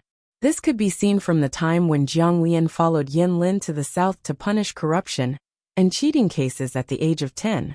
Although she was young, her actions were frighteningly steady. With Yin Lin teaching her how to set up schemes, her mind was so complicated that others could not see through her. She was full of schemes. Qi Guanrang was speechless. His Majesty was a person who wrote arrogance on his face. Now that he was older, he had to restrain himself. The second prince could not wait to carve the word lazy on his face. He did not have much of a presence since he was young. The first prince, she had an honest face. On the surface, the word harmless was written on her face. When she cut open her stomach, it was full of black liquid. How did the honest and lovely first prince of the past become a scheming, smiling tiger in the blink of an eye? Did she grow up in a bad way? Qiguan rang, and the other old ministers expressed their concern. But this is good. There are many civil and military officials in the court who are easy to deal with. If the first prince does not learn to be as smart as His Majesty, how can he control the ministers? Qiguan Rang and Feng Zhen played chess. Occasionally the two princes were mentioned. Naturally, there was a lot of discussion. Although the first prince did not have much talent in learning, his practical ability was top-notch. After he officially entered the court at the age of 13, every case he handled was praised as beautiful. This made the old ministers feel much more at ease. It was settled. Feng Zhen said, I feel that the second prince is more unfathomable. The second prince was synonymous with lazy. She did not work hard, but no one could say that she was incompetent. From Feng Zhen's point of view, the second prince seemed to be hiding her strength and biding her time. It also seemed like she was hiding to avoid arousing suspicion. At first they were worried like everyone else. Worried about what? They were worried that the two princes would start a fight for the throne when they came of age. Not long after, the first prince was appointed as the heir apparent, and the second prince was conferred the title of a king. The second prince even took the initiative to ask for the title of virtuous. More than once, she expressed in public that her lifelong wish was to assist her elder sister. To be honest, the relationship between the two sisters was abnormal. It also made Feng Zhen wonder if there was some conspiracy behind such a harmonious relationship between the royal family. Throughout history, were there any lack of quarrels between brothers and fratricidal strife? His Majesty only had 2 children. If one of them was killed, the other would be the next emperor. How could the two of them be indifferent to such a great temptation? The second prince protected the first prince in all ways, and the first prince pampered the second prince in all ways. Every time, she looked like she was saying, You can say what's wrong with me. I can listen humbly and change seriously. But you can't say anything bad about my sister. The first prince had great self-restraint, but if anyone said anything bad about her sister, she would attack them without hesitation. As Feng Zhen watched the situation unfold, he was a little worried that the imperial family was about to have a scandalous scandal. Until, the second prince had just come of age, but she had already taken away his cute youngest son, Feng Yu. Feng Zhen was finally relieved. Great, the second prince was still a man. She was not gay. Something didn't seem right? Qiguan Rang had the same feeling as Feng Zhen. Feng Zhen, the prodigal son, could be deceived by Feng Yu for a while, but Qiguan Rang was very smart. He quickly realized that something was wrong with his son. On the day that he realized something was wrong, Qiguan Rang returned home with a gloomy face. He asked for the family discipline and openly waited for his unfilial son to come home. Qiguan Weisher was scared when she saw this. What happened to Jier? His eldest son and several daughters were all serving as officials elsewhere. The only one by his side was his youngest son Qiguan Shi. Qiguan Rang's sudden anger must have something to do with his youngest son. This unfilial son. He had led the crown prince astray. Even 10,000 deaths would not be enough to atone for his crime. Qiguan Weisher was frightened by this situation. She thought that her son was involved in the rebellion. After waiting for an hour in fear, Qiguan Shi came back to see his old father with an ashen face. He was startled for a moment, then immediately understood something. The father and son went to the study and dismissed the servants. After confirming that there were no eavesdroppers, Qiguan Rang angrily reprimanded his son. Who instructed you to seduce the emperor? Qiguan Shi was speechless. Was it his fault that he was good-looking? Father, I don't understand. When did I seduce the emperor? Qiguan Rang felt that he needed some medicine. How dare you say that you didn't do anything about you and the first prince? Qiguan Shi said. The first prince is the emperor, and I am the subject. How can there be a subject who seduces the emperor? Qiguan Shi said calmly. Her Highness and I are devoted to each other. Although we are the emperor and the subject, I have never misled Her Highness into doing anything wrong. Qi Guanrang said, Her Highness is young. She doesn't know the depth of the matter. How can you not? Qi Guanxi was speechless. Her Highness was 3 years older than him. However, even if he reminded his father would have other excuses. He was probably a fake father. The atmosphere between the father and son was a little stiff. Qi Guanxi said hesitantly, Why can't I? Why not? Qi Guanxi said, Father taught me to be loyal to the emperor since I was young. I dare not forget for a moment. I have been reminding myself to put Her Highness first all these years. However, after Her Highness becomes an adult, she needs someone to serve her for the sake of having children. It is very dangerous for a woman to give birth. It is hard to guarantee that the royal father does not have the ambition to usurp the throne and replace her. Why should I let Her Highness worry about such things? Bear these risks? Qi Guanrang was a little confused. Speak slowly and let him digest it. What do you mean? Qi Guanxi said. I will be loyal to Her Highness all my life. Even if I have children with Her Highness, I will never have any disloyal thoughts of usurping the throne. After Her Highness inherits the throne, she will not have to worry about having children or being burdened by relatives. Won't she be able to focus on politics? Her son will let her have no worries. Father, you don't trust others, but can you not trust the son you have raised? You should trust your son even more. Wouldn't it be more reassuring to hand over the important task of protecting Her Highness to someone unfamiliar and let him, Qi Guanxi, do it himself? Qi Guanrang was speechless. This seemed to make sense. T. Loyal to the emperor, Qi Guanrang only wanted to beat his youngest son to death and make him back into the furnace. As expected, he should have had 2 more daughters back then. Sons and whatnot, they were born to piss him off. Qi Guanxi quibbled, but was still beaten by his father. Fortunately, Qi Guanrang knew not to hit someone's face. Qi Guanxi's face was still fine. However, Jiang Lian had been thrown by her mother since she was young and had suffered all kinds of injuries. She could see the problem with Qi Guanxi at a glance. After asking, she found out that he had been beaten by his future father-in-law. How could this be? The next day, Jiang Lian secretly went to the manor to have a secret talk with Qi Guanrang. The content of this secret talk was completely different from what Qi Guanxi had imagined. Qi Guanrang, who valued women over men for decades, did not hide his worry for his son for the first time. Since Her Highness has come personally, I know that there is no turning back. I can only shamelessly ask for a promise from Your Highness. Jiang Lian was mentally prepared to be scolded, or made things difficult for the old man. Qi Guanrang said, Xi'er has a good temperament, but no one can predict what will happen in the future. I shamelessly ask for a promise from Your Highness. No matter what happens in the future, as long as Xi'er doesn't commit treason, you can allow him to return to his hometown and retire if you dislike him. Jiang Lian said, You don't trust me? Qi Guanrang said, This isn't a matter of trust. It's just a father's concern for his son. A married son was like spilled water. Qi Guanrang would not go and break up the couple. He dared to hit Qi Guanxi, but would he bear to hit eldest Prince Jiang Lian? The most important thing was that he was worried. Wei Xi was a good example to learn from. Although Wei Xi was still alive and kicking, and had lived a peaceful life all these years, it was not easy to be an invisible husband. However, it wasn't easy to be this kind of invisible Difu. If he wasn't careful, he would become the target of public criticism. If Wei Xi had overstepped his boundaries, Qi Guanrang would not sit idly by and do nothing. He would find a way to get rid of him. Similarly, if Qi Guanxi had overstepped his boundaries, would the other officials not take action?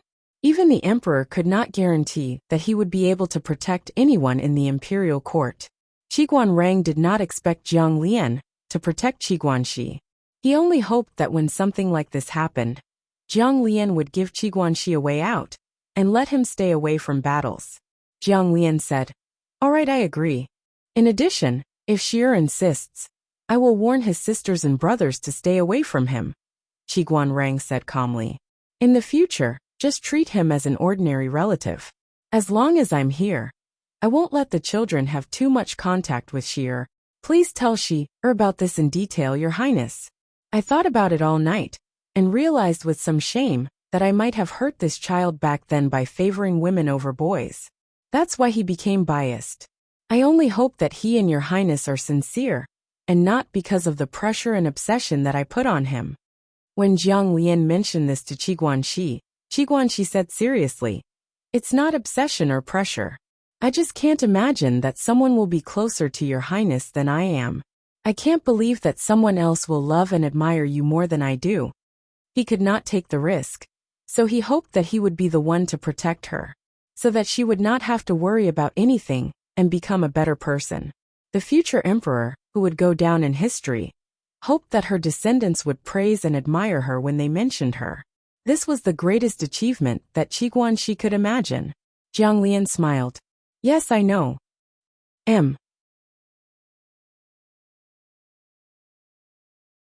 Chapter 1876. Jiang Pingji would get used to it after a while. She treated it as a vacation. But could they tell her before they crossed over? Could they talk about the landing spot? She closed her eyes and opened them again. She found herself in the locker room of a stranger. The door opened in the next second. It was even more awkward. Both inside and outside, a dozen men in their 20s and a red-haired woman in the locker room looked at each other. The atmosphere was a little strange. After a while, one of the extremely handsome men asked, "Who are you? How did you get into our locker room? Was he a fanatic fan or a thief? If you don't answer, we'll call for help." Jiang Pingji raised her eyebrows. The man's words seemed to be the official language of Jiang Dynasty's era. Did she cross over to the future of Jiang Dynasty's era? Jiang Pingji blinked and replied in an unpracticed language, "I don't know how I got here." The words came from the mouth of a foreign beauty with red hair, red eyes, a sexy body and a cold temperament. It sounded more like a provocation. The man said to his companion, "Zhengze, call the police." The young man called Zhengze had dyed blonde hair. He was tall and healthy, and his muscles were strong. "Xiaoyang, should we call the police now?" "Yes." A strange foreign woman appearing in the locker room of the national team was reason enough to call the police. When Jiang Pingji heard their conversation, her expression cracked for a moment. "Zhengze, Xiaoyang, Yang Tao, Yanlin. What a coincidence." The two young men in jerseys had the same name as an old acquaintance. Jiang Pingji had lived a long life in that world, but she was too cruel to her body when she fought against the villain Tian Bao. She only lived for a few years after she abdicated her throne and returned to the Federation. She didn't know what happened to other people, but Yang Tao and Yin Lin had lived a long life. When she closed her eyes in that world, they were still full of energy and went swimming every winter to exercise. Jiang Pingji was glad that the old officials of Jiang Dynasty had lived a long life, but at the same time, she was worried. None of them were easy to deal with. It was a lot of pressure for the young emperor. It had been more than 20 years since Jiang Pingji returned to the Federation. In other words, she hadn't heard the name of an old acquaintance for more than 20 years. When the two young men heard what she said, their expressions changed. "Who are you?" Jiang Pingji pointed at herself and smiled. "Me. My surname is Jiang." "Jiang." The two young men looked at each other and fell into a mysterious silence. The other teammates asked what was going on, and the young man named Xiaoyang found a passable excuse to help Jiang Pingji out of her predicament. Jiang Pingji was brought to another resting room to wait. About half an hour later, she saw the two youths again. "I'm Yin Xiaoyang and he's Yang Zhengze. It's been years since anyone called us Yin Lin or Yang Tao." The young man called Xiaoyang looked more refined. His hair was short and black, and he had a gentle temperament. He didn't look like someone who ran on the field at all. "Who were you before? Why did he suddenly appear here? You'd better not lie, or we'll really call the police." Jiang Pingji said. "My surname is Jiang Pingji." Once again, Yin Lin and Yang Tao fell into silence. The silent atmosphere was only broken when the three of them sat in the private room of the restaurant and served the dishes. "Are you really Emperor Jiang Chun, Jiang Pingji?" Jiang Pingji had basically confirmed their identities. "Shouldn't you call me Your Majesty?" Whether it was the first or the second time, Yang Tao and Yin Lin had become her subjects. So it was normal for them to call her Your Majesty. Yin Lin curled his lips. The Jiang dynasty died a long time ago. Yang Tao laughed and teased. The Jiang dynasty is gone, but the royal family is still there. They're still emperors with a constitutional monarchy. As the ancestor of the royal family, Jiang Pingji was addressed respectfully as Your Majesty OJ13K. Are you too reincarnated or transmigrated or? Yin Lin said, Reincarnated or transmigrated? You know quite a lot. I was born knowing. I guess it's like you forgot to drink Meng Po's soup after reincarnation. Compared to Yin Lin, Yang Tao was more friendly. He said, What's going on, Your Majesty? Why did you suddenly appear in the team's locker room? You gave me a fright just now. Jiang Pingji said, I don't know. I just came out of nowhere without any warning. Yang Tao asked again, Then why are you dressed like this? Jiang Pingji hid some details and said vaguely, I look like this in this life. Yang Tao showed a trace of sympathy for her. He and Yin Lin were lucky. They reincarnated as neighbors. And they were even from respectable families in China. As the founding emperor of the Jiang dynasty, Jiang Pingji reincarnated as a foreigner. What kind of arrangement was that? In this era, there was no such thing as a monarch and a subject. The three of them were old friends who had known each other for decades, so they couldn't help but reminisce about the past. After a long conversation about their experiences in this life, Yang Tao and Yin Lin were completely stunned. You're saying that after your reincarnation, you entered the interstellar era? Are there holographic games? Are there interstellar tours? Yang Tao's heart ached when he heard that. Everyone was born knowing. Why was Jiang Pingji born into the interstellar era? Jiang Pingji scratched her head. There are all of them, but I don't have time to enjoy them. Yang Tao was confused. Why? Could it be that her family was poor after her reincarnation? That couldn't be. Jiang Pingji was so arrogant. She could do well in any era, right? Yin Lin noticed that Jiang Pingji was dressed in a military style. Based on his shallow understanding of the military, Jiang Pingji did not look like a regular soldier. She was a marshal of the Federation. She was a marshal of the Federation. Yang Tao asked, What's the rank of a marshal of the Federation? Jiang Pingji rested her chin on her hand. There are 10 armies under the marshal. Each army is responsible for the deployment and defense of the Federation's troops. Yang Tao was speechless. That was the end of their friendship. Everyone was born knowing, so why was she doing so well? Otherwise, that was why she was the emperor in her previous life instead of Yang Tao. Under Yang Tao's strong request, Jiang Pingji showed him her wrist AI and all kinds of cool functions. Yang Tao was envious. He slumped in his chair like a salted fish. Xiaoyang, I don't want to play football and conquer the world. I want to play holographic games and be an esports god. Yin Lin was speechless. Jiang Pingji was speechless. Speaking of which, she had no idea why Yin Lin and Yang Tao were playing football. Yin Lin said, he wanted to be a swimmer, but he was poached by a football scout to be a soccer player. What about you? Yang Tao was a restless person. It was normal for him to run and jump around, but Yin Lin didn't look like he would like to play football. Yin Lin said, I'm the goalkeeper. As long as he was on the field, he would do his best to help Yang Tao defend the goal. Jiang Pingji was speechless. Yin Lin face-bombed. I was so stupid. I didn't want to inherit the family business. I had to play along with him. Wasn't it good to be a domineering CEO? He wore a suit every day, appeared in financial magazines, and took over a business empire that was worth billions. But he just couldn't control his own hands and feet.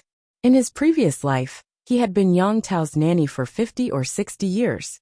In this life, he was his neighbor and had to clean up after him. Yin Lin suspected that he had been cursed. He had become a ghost. Even if he reincarnated, he wouldn't let go of his nanny. The only good thing was, Yang Tao had a sister in this life, and she was Yin Lin's girlfriend. Jiang Pingji couldn't help but say, they're not real brothers, but they're like real brothers. Yin Lin curled his lips. Forget it. I can't even bear to look at the word brothers. She didn't know what the kids in the future thought. They wrote about Yin Lin and Yang Tao every day. They were straight men. Yin Lin couldn't help but doubt his life. Was he that gay in his previous life? Luckily, he still liked Yang Tao's sister. That was for sure. Jiang Pingji was speechless. Yang Tao couldn't help but laugh. He took out his phone and searched for Jiang Pingji. Kids in this era are so funny. When Yang Tao was bored, he liked to read all kinds of novels from the Jiang dynasty. Looking at the familiar characters in the novels shouting themselves hoarse for love and saying, "How can you be so heartless, so cold, and so unreasonable?" For love, he could be happy for the whole day. It was simply a cure. The source of his happiness. Yanlin suddenly said, "I think they gave me too little homework. I should have written more essays back then." As one of the famous people of the Jiang dynasty, Yanlin's writing was irregular in textbooks. He read and recited the whole text. If he had known that the future would be like this, he would have written more essays and memorized them to death. Jiang Pingji took Yang Tao's phone and flipped through his bookshelf. She was silent for a long time. Yang Tao had a very good habit. He liked to categorize things. He set up a bookshelf for each protagonist. There were more than 3,000 books on the bookshelf labeled Jiang Pingji. He's so bored. If it weren't for the fact that this body was so powerful that it could send Yang Tao to the cycle of reincarnation, she would have given him a good beating. They had been together for a lifetime. Why did he like to read novels with her as the protagonist? Did he really want to see her make a fool of herself? Yanlin said, "There's something even more idle." "What is it?" Yanlin handed his phone to Jiang Pingji. A messaging app was opened, and there was a chat group named Jiangchao Elderly Mutual Aid and Love Association for the Aged. A group of people were chatting away in the group. Jiang Pingji saw many familiar sock puppets. "This is..." As the name suggests, Jiang Pingji was speechless. Yanlin took back his phone and sent a message. "His Majesty is here." Everyone who was chatting in the group fell into a strange silence. Which Majesty? Could it be the current Empress? Yanlin didn't answer. "Wei Yong, your ancestor is here." Jiang Pingji looked at the group chat and fell into a long silence.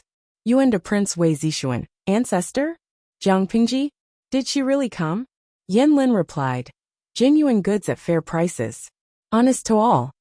On this day, the Jiangchao Elderly Mutual Aid and Love Association for the Aged exploded.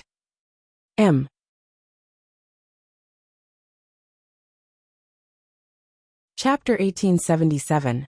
Jiang Pingji looked at the group chat and couldn't help but look at Yanlin. The people in the group. "Do you mean they all forgot to drink Mangpo's soup?" Yanlin's face was solemn. If hell really exists and Mangpo's soup exists, then either Mangpo neglected her duty, or she sold fake medicine.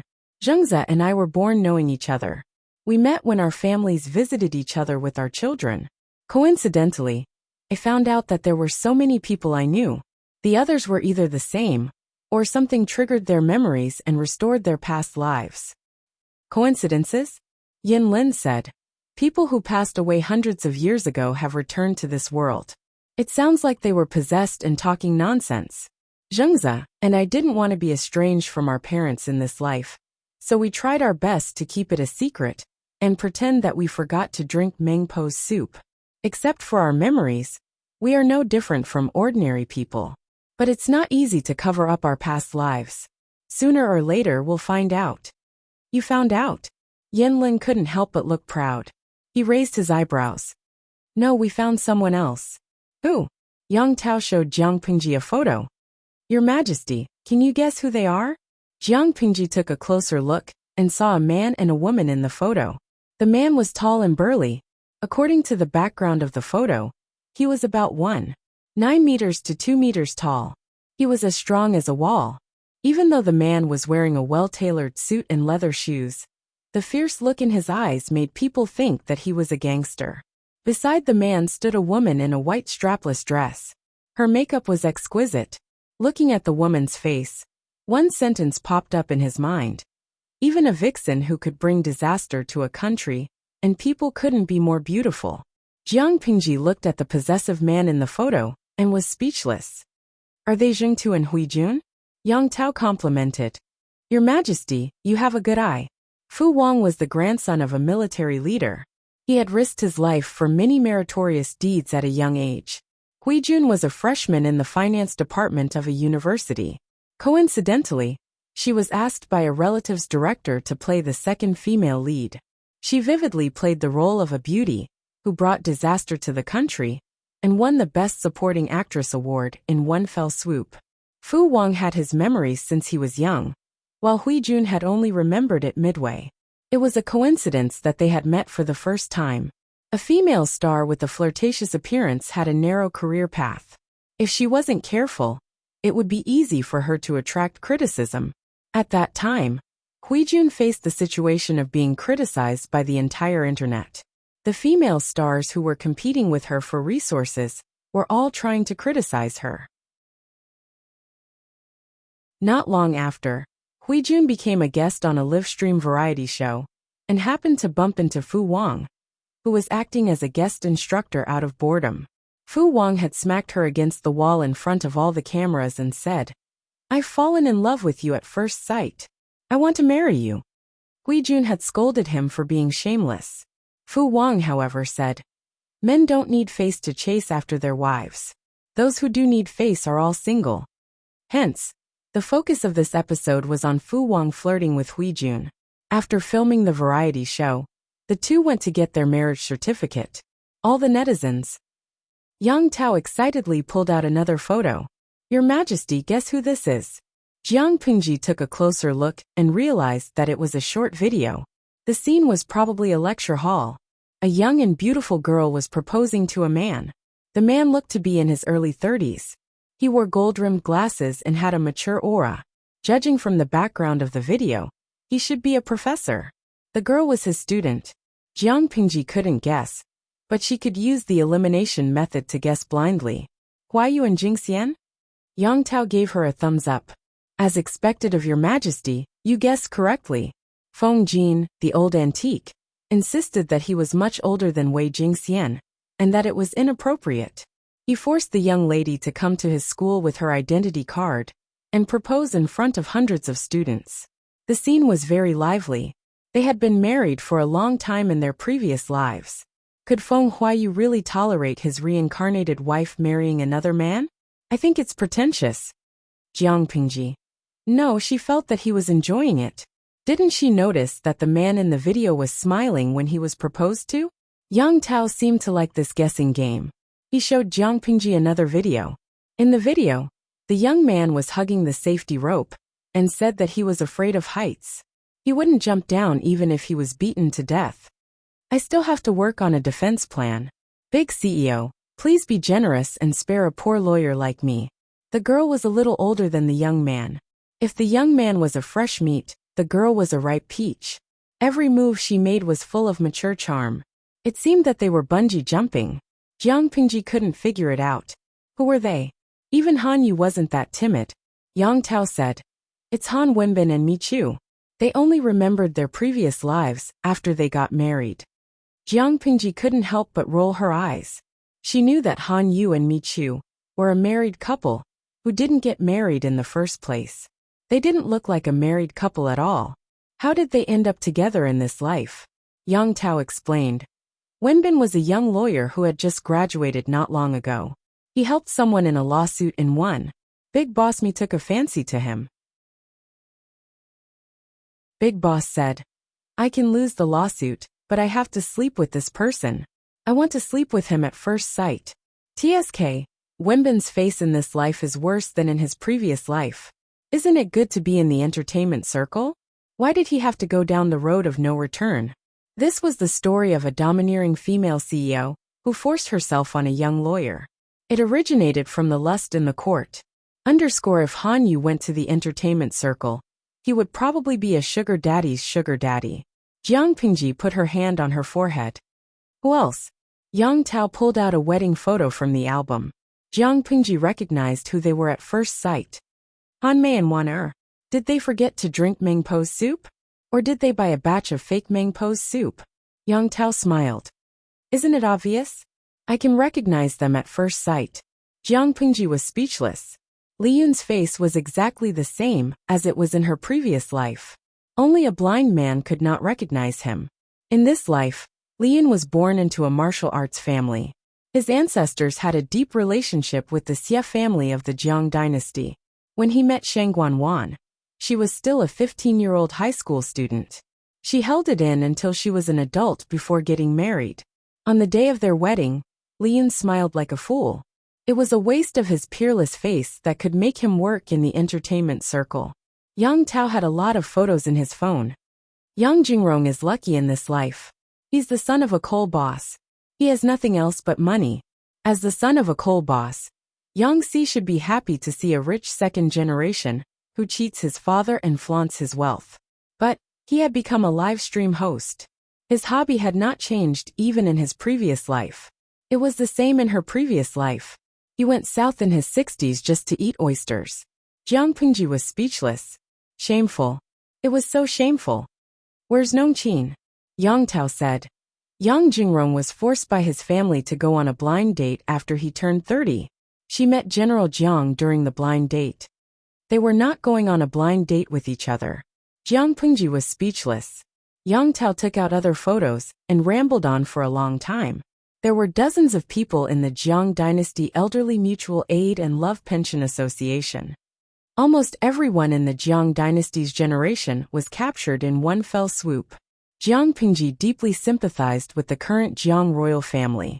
A bunch of old fellows from the same generation as their ancestors crawled back from the underworld unwillingly. How tired was that?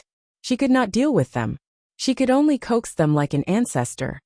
What did I see just now? Is it Wei Qiong? Yang Tao laughed. Wei Qiong is the prince of the current Jiang royal family. He's your descendant. There's also your old enemy Nieliang Nie Guangshan. He's currently teaching at Tianhua University. By the way, there's someone in the group that you must get to know. I think Her Majesty will be very interested in him. Who? Yang Tao sent a message in the group. Doting wife Professor Lu Shi, the one who bombed the tomb. Come out and get beaten up. Dozens of members in the group copied the message. Jiang Pingji was speechless. What did Lu Shi do? Yang Tao said, he bombed your imperial tomb. Jiang Pingji was speechless. Yang Tao said, Your Majesty, I'm afraid you don't know that your imperial tomb is a 5-star tourist attraction in the country. We go there every year when we gather. Other gatherings usually went somewhere to sightsee, but they formed a group to visit Jiang Pingji's imperial tomb. They reminisced about the past and watched Her Majesty and a certain strange male corpse. Jiang Pingji was speechless. For all, these officials were all F***king fake.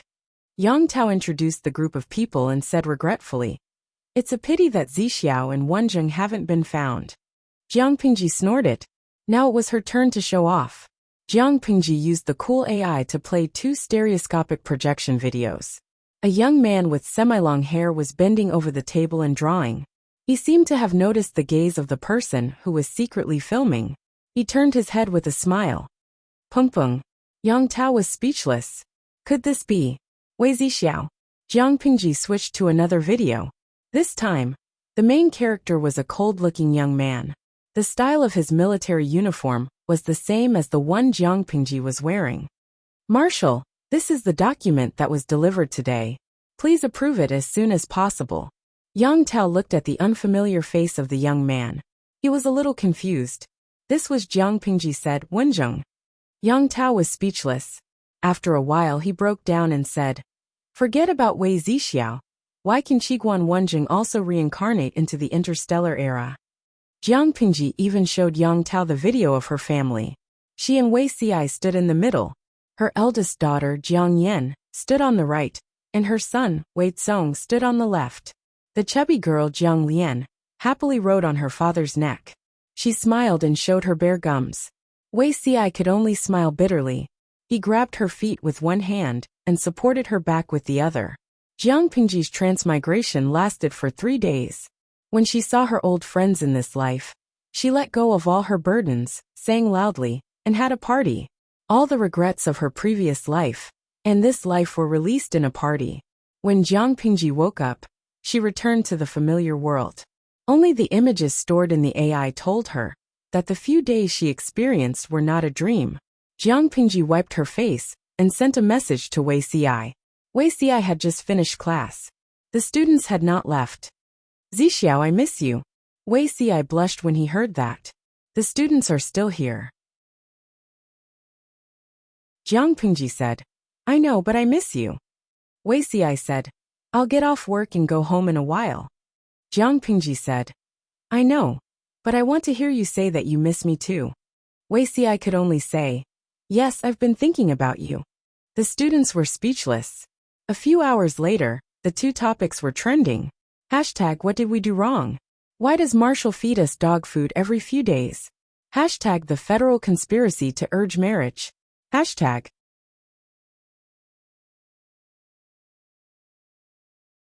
Chapter 1878. Other people retired and raised their grandchildren to dance in the square. Pei retired and spent money to raise paper dolls. Before spending money, rubbish game. I don't even care about spending money. After spending money, so good. Not only can I spend money, but I can also work. Raising paper dolls can cultivate one's character and enrich one's boring life after retirement. Not only can they have feelings, but they can also. P.S. The new book is fat and ready to be slaughtered. P.S. The new book will be released on March 1st. I'll need everyone's monthly support then. Thanks, Omega. The following was the first chapter of the new book. The room was simply furnished and dark. Only the screen in the study flickered with a faint blue light. Occasionally, one could hear the beeping sound of a message notification. At that moment, light footsteps came from the kitchen, and a figure gradually became clear.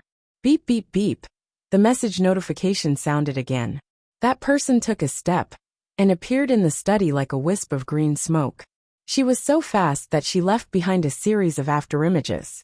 She took a sip of her freshly brewed instant drink and placed the panda mug on the study table. Her fingers slid across the virtual screen. Pei, are you there? Are you there, Pei? Grandma Pei, this is an urgent matter.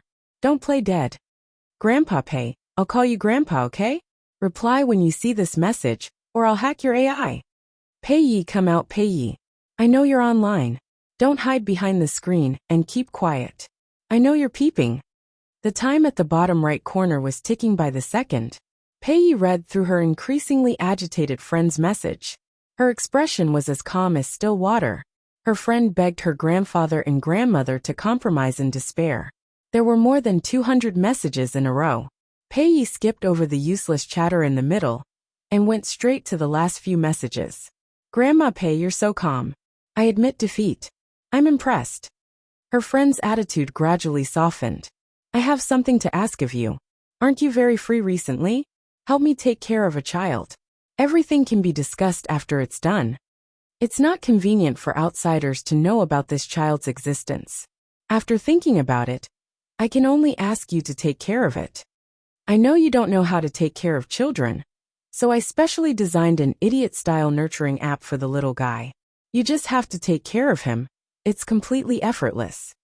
I still have something to do. Talk to you later. Friend XXX has sent you a document offline. Please check it.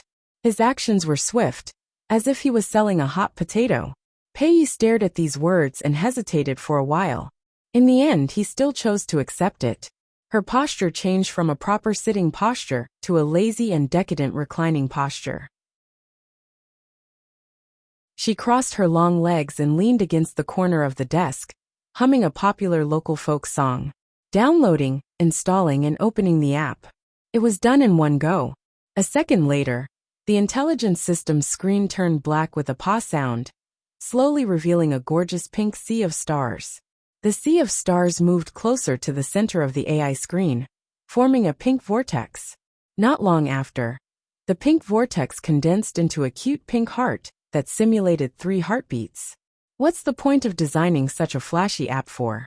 As he spoke, the heart suddenly exploded, turning into flowing pink light that converged into 4 big words. Love and raising children, Pei. Not only was the design flashy, but it was also plagiarized. Playing this kind of game would lower one's style. She casually took the snacks piled up in the corner of the study, tore open the biodegradable paper packaging, and took out potato chips to eat. As she waited, the long scene animation finally ended, and an even more flashy logo popped up. It was clearly an app that was privately made, The creator even designed a series of disclaimers for this app, requiring payee to sign the disclaimer before she could enter the game. She casually glanced at it and realized that these disclaimers were quite retarded. This game is a game that combines love and raising children. First, Zai-Zai's growth is completely controlled by the player. If Zai-Zai is retarded, please do not be angry. Reflect on yourself 3 times a day, find problems from yourself, and reject domestic violence. Zai-Zai's growth requires the player's full participation, so please treat it seriously. Do not be lazy. Second, Zai-Zai's emotions are very sensitive. Please pay attention to the changes in its mood. Third, Zai-Zai has made a mistake. Please focus on guidance and do not use vulgarities. Fourth, once this game is activated, it will be bound for life and cannot be destroyed or discarded. Lastly, Heavenly Brain reserves the right to explain everything. Hit me if you're unhappy. Pei was speechless. She wanted to buy a ticket to the central planet right now and destroy that guy's nest. Why did he have to be coquettish in front of her? Pei did not look at these retarded terms in detail. She clicked agree at the end, signed her name according to the procedure, and bound the account. As the melodious background music played, the game finally began. Pei casually clicked, skipping the boring tutorial for new players. Compared to the fancy animation and logo, the game interface was surprisingly simple. The screen showed a simple room. The 4 walls were all grayish-white, a closed frosted window, a closed door, a wooden table, a wooden stool, and a fancy egg on the wooden stool. There was nothing else. The egg was really fancy, with a rough count of more than 20 colors, as messy as a child's doodle. She poked the egg, and a name box popped up on the screen. Please name Zai-Zai or your lover. Since it's called Zai-Zai, let's call it Zai-Zai. This game setting really made her speechless. She was not a paper lover, so there was no way she would treat the paper people in the app as her partner, let alone her lover. Raising a child and a lover. Wasn't it the same as raising a child and selling it? Too heavy. Smiley face, angle, naming successful. After the system notification ended, 2 small words appeared on the head of the egg. Zai-Zai. Pei explored the functions of the various buttons, and the system prompted her to choose an ID for the account. After thinking for a moment, your ABBA was born. If the egg was equipped with a title, the small words on the head would become, your ABBA's Zai-Zai. She poked at the various icons while studying the meaning of them. How dare they make such a simple game? It won't even make a splash on the market. Ever since Pei retired from the Federal Army, she had been addicted to games. She had dabbled in action, adventure, simulation, role-playing, and casual games. Among them, she mainly played popular pay-to-win games. She had also played a few adult games, but after playing for a while, she got the hang of it and gave up. Based on her judgment, this adult app was too simple. She really couldn't summon the urge to spend money. How do I upgrade this thing? After exploring for a while, Pei found a progress bar called Merit on the egg. Merit was equivalent to experience in ordinary games. There was no way to spend money at the moment, so she could only rely on her hard work. According to the growth routine, this should be the time to release $1 purchase or $6 free SR skin to scam people into spending money. There was 1 and 6. Gradually, there would be 98, 188, 348, and 648. Smiley face, angle. Even Pei had been tricked into spending tens of thousands by the game's merchants. Adult games relied on either spending money or hard work. Games that required both spending money and hard work were shameless. She had nothing now, but she had a lot of free time. She was full of hard work, so it wasn't worth it to spend money. How much merit does it need to break out of the shell? 100, 1,000 merit? That doesn't seem to be much. Pei poked around and found an important clue in the novice guide that she had just skipped. She quickly pulled out the novice guide to take a closer look. A piece of parchment was rolled up in the middle of the screen. The words at the front were still clear, but the back was stained by ink and was intermittent. Hundreds of thousands of years ago, the spiritual energy of heaven and earth was abundant. Although immortals, Humans, demons, and demons had conflicts. The overall situation was considered peaceful. There was a vast continent in the human world. There were hundreds of countries on the continent. There was a small country with a population of less than 1 million. Pei locked onto the suspect, and several notifications popped up on the screen. Prepare to enter dungeon. Player, please get ready. Countdown 3, countdown 2, countdown 1. Enter dungeon. Have fun. The melodious sound of the game rang. Before Pei could react, her vision suddenly turned black, and she lost consciousness. Before she lost consciousness, she vaguely heard her friends' mocking laughter. All interpretation rights belong to Heavenly Brain. Hit me if you're not convinced. You're tuning in to the Li Mei's Sword of Destiny YouTube channel. We're so grateful for your support, and don't forget to subscribe to join us on this incredible journey through captivating stories. Your generosity through donations truly makes a world of difference, as it's the primary source of revenue that allows me to expand and enhance this channel for you. Thank you from the bottom of my heart for being a part of this adventure.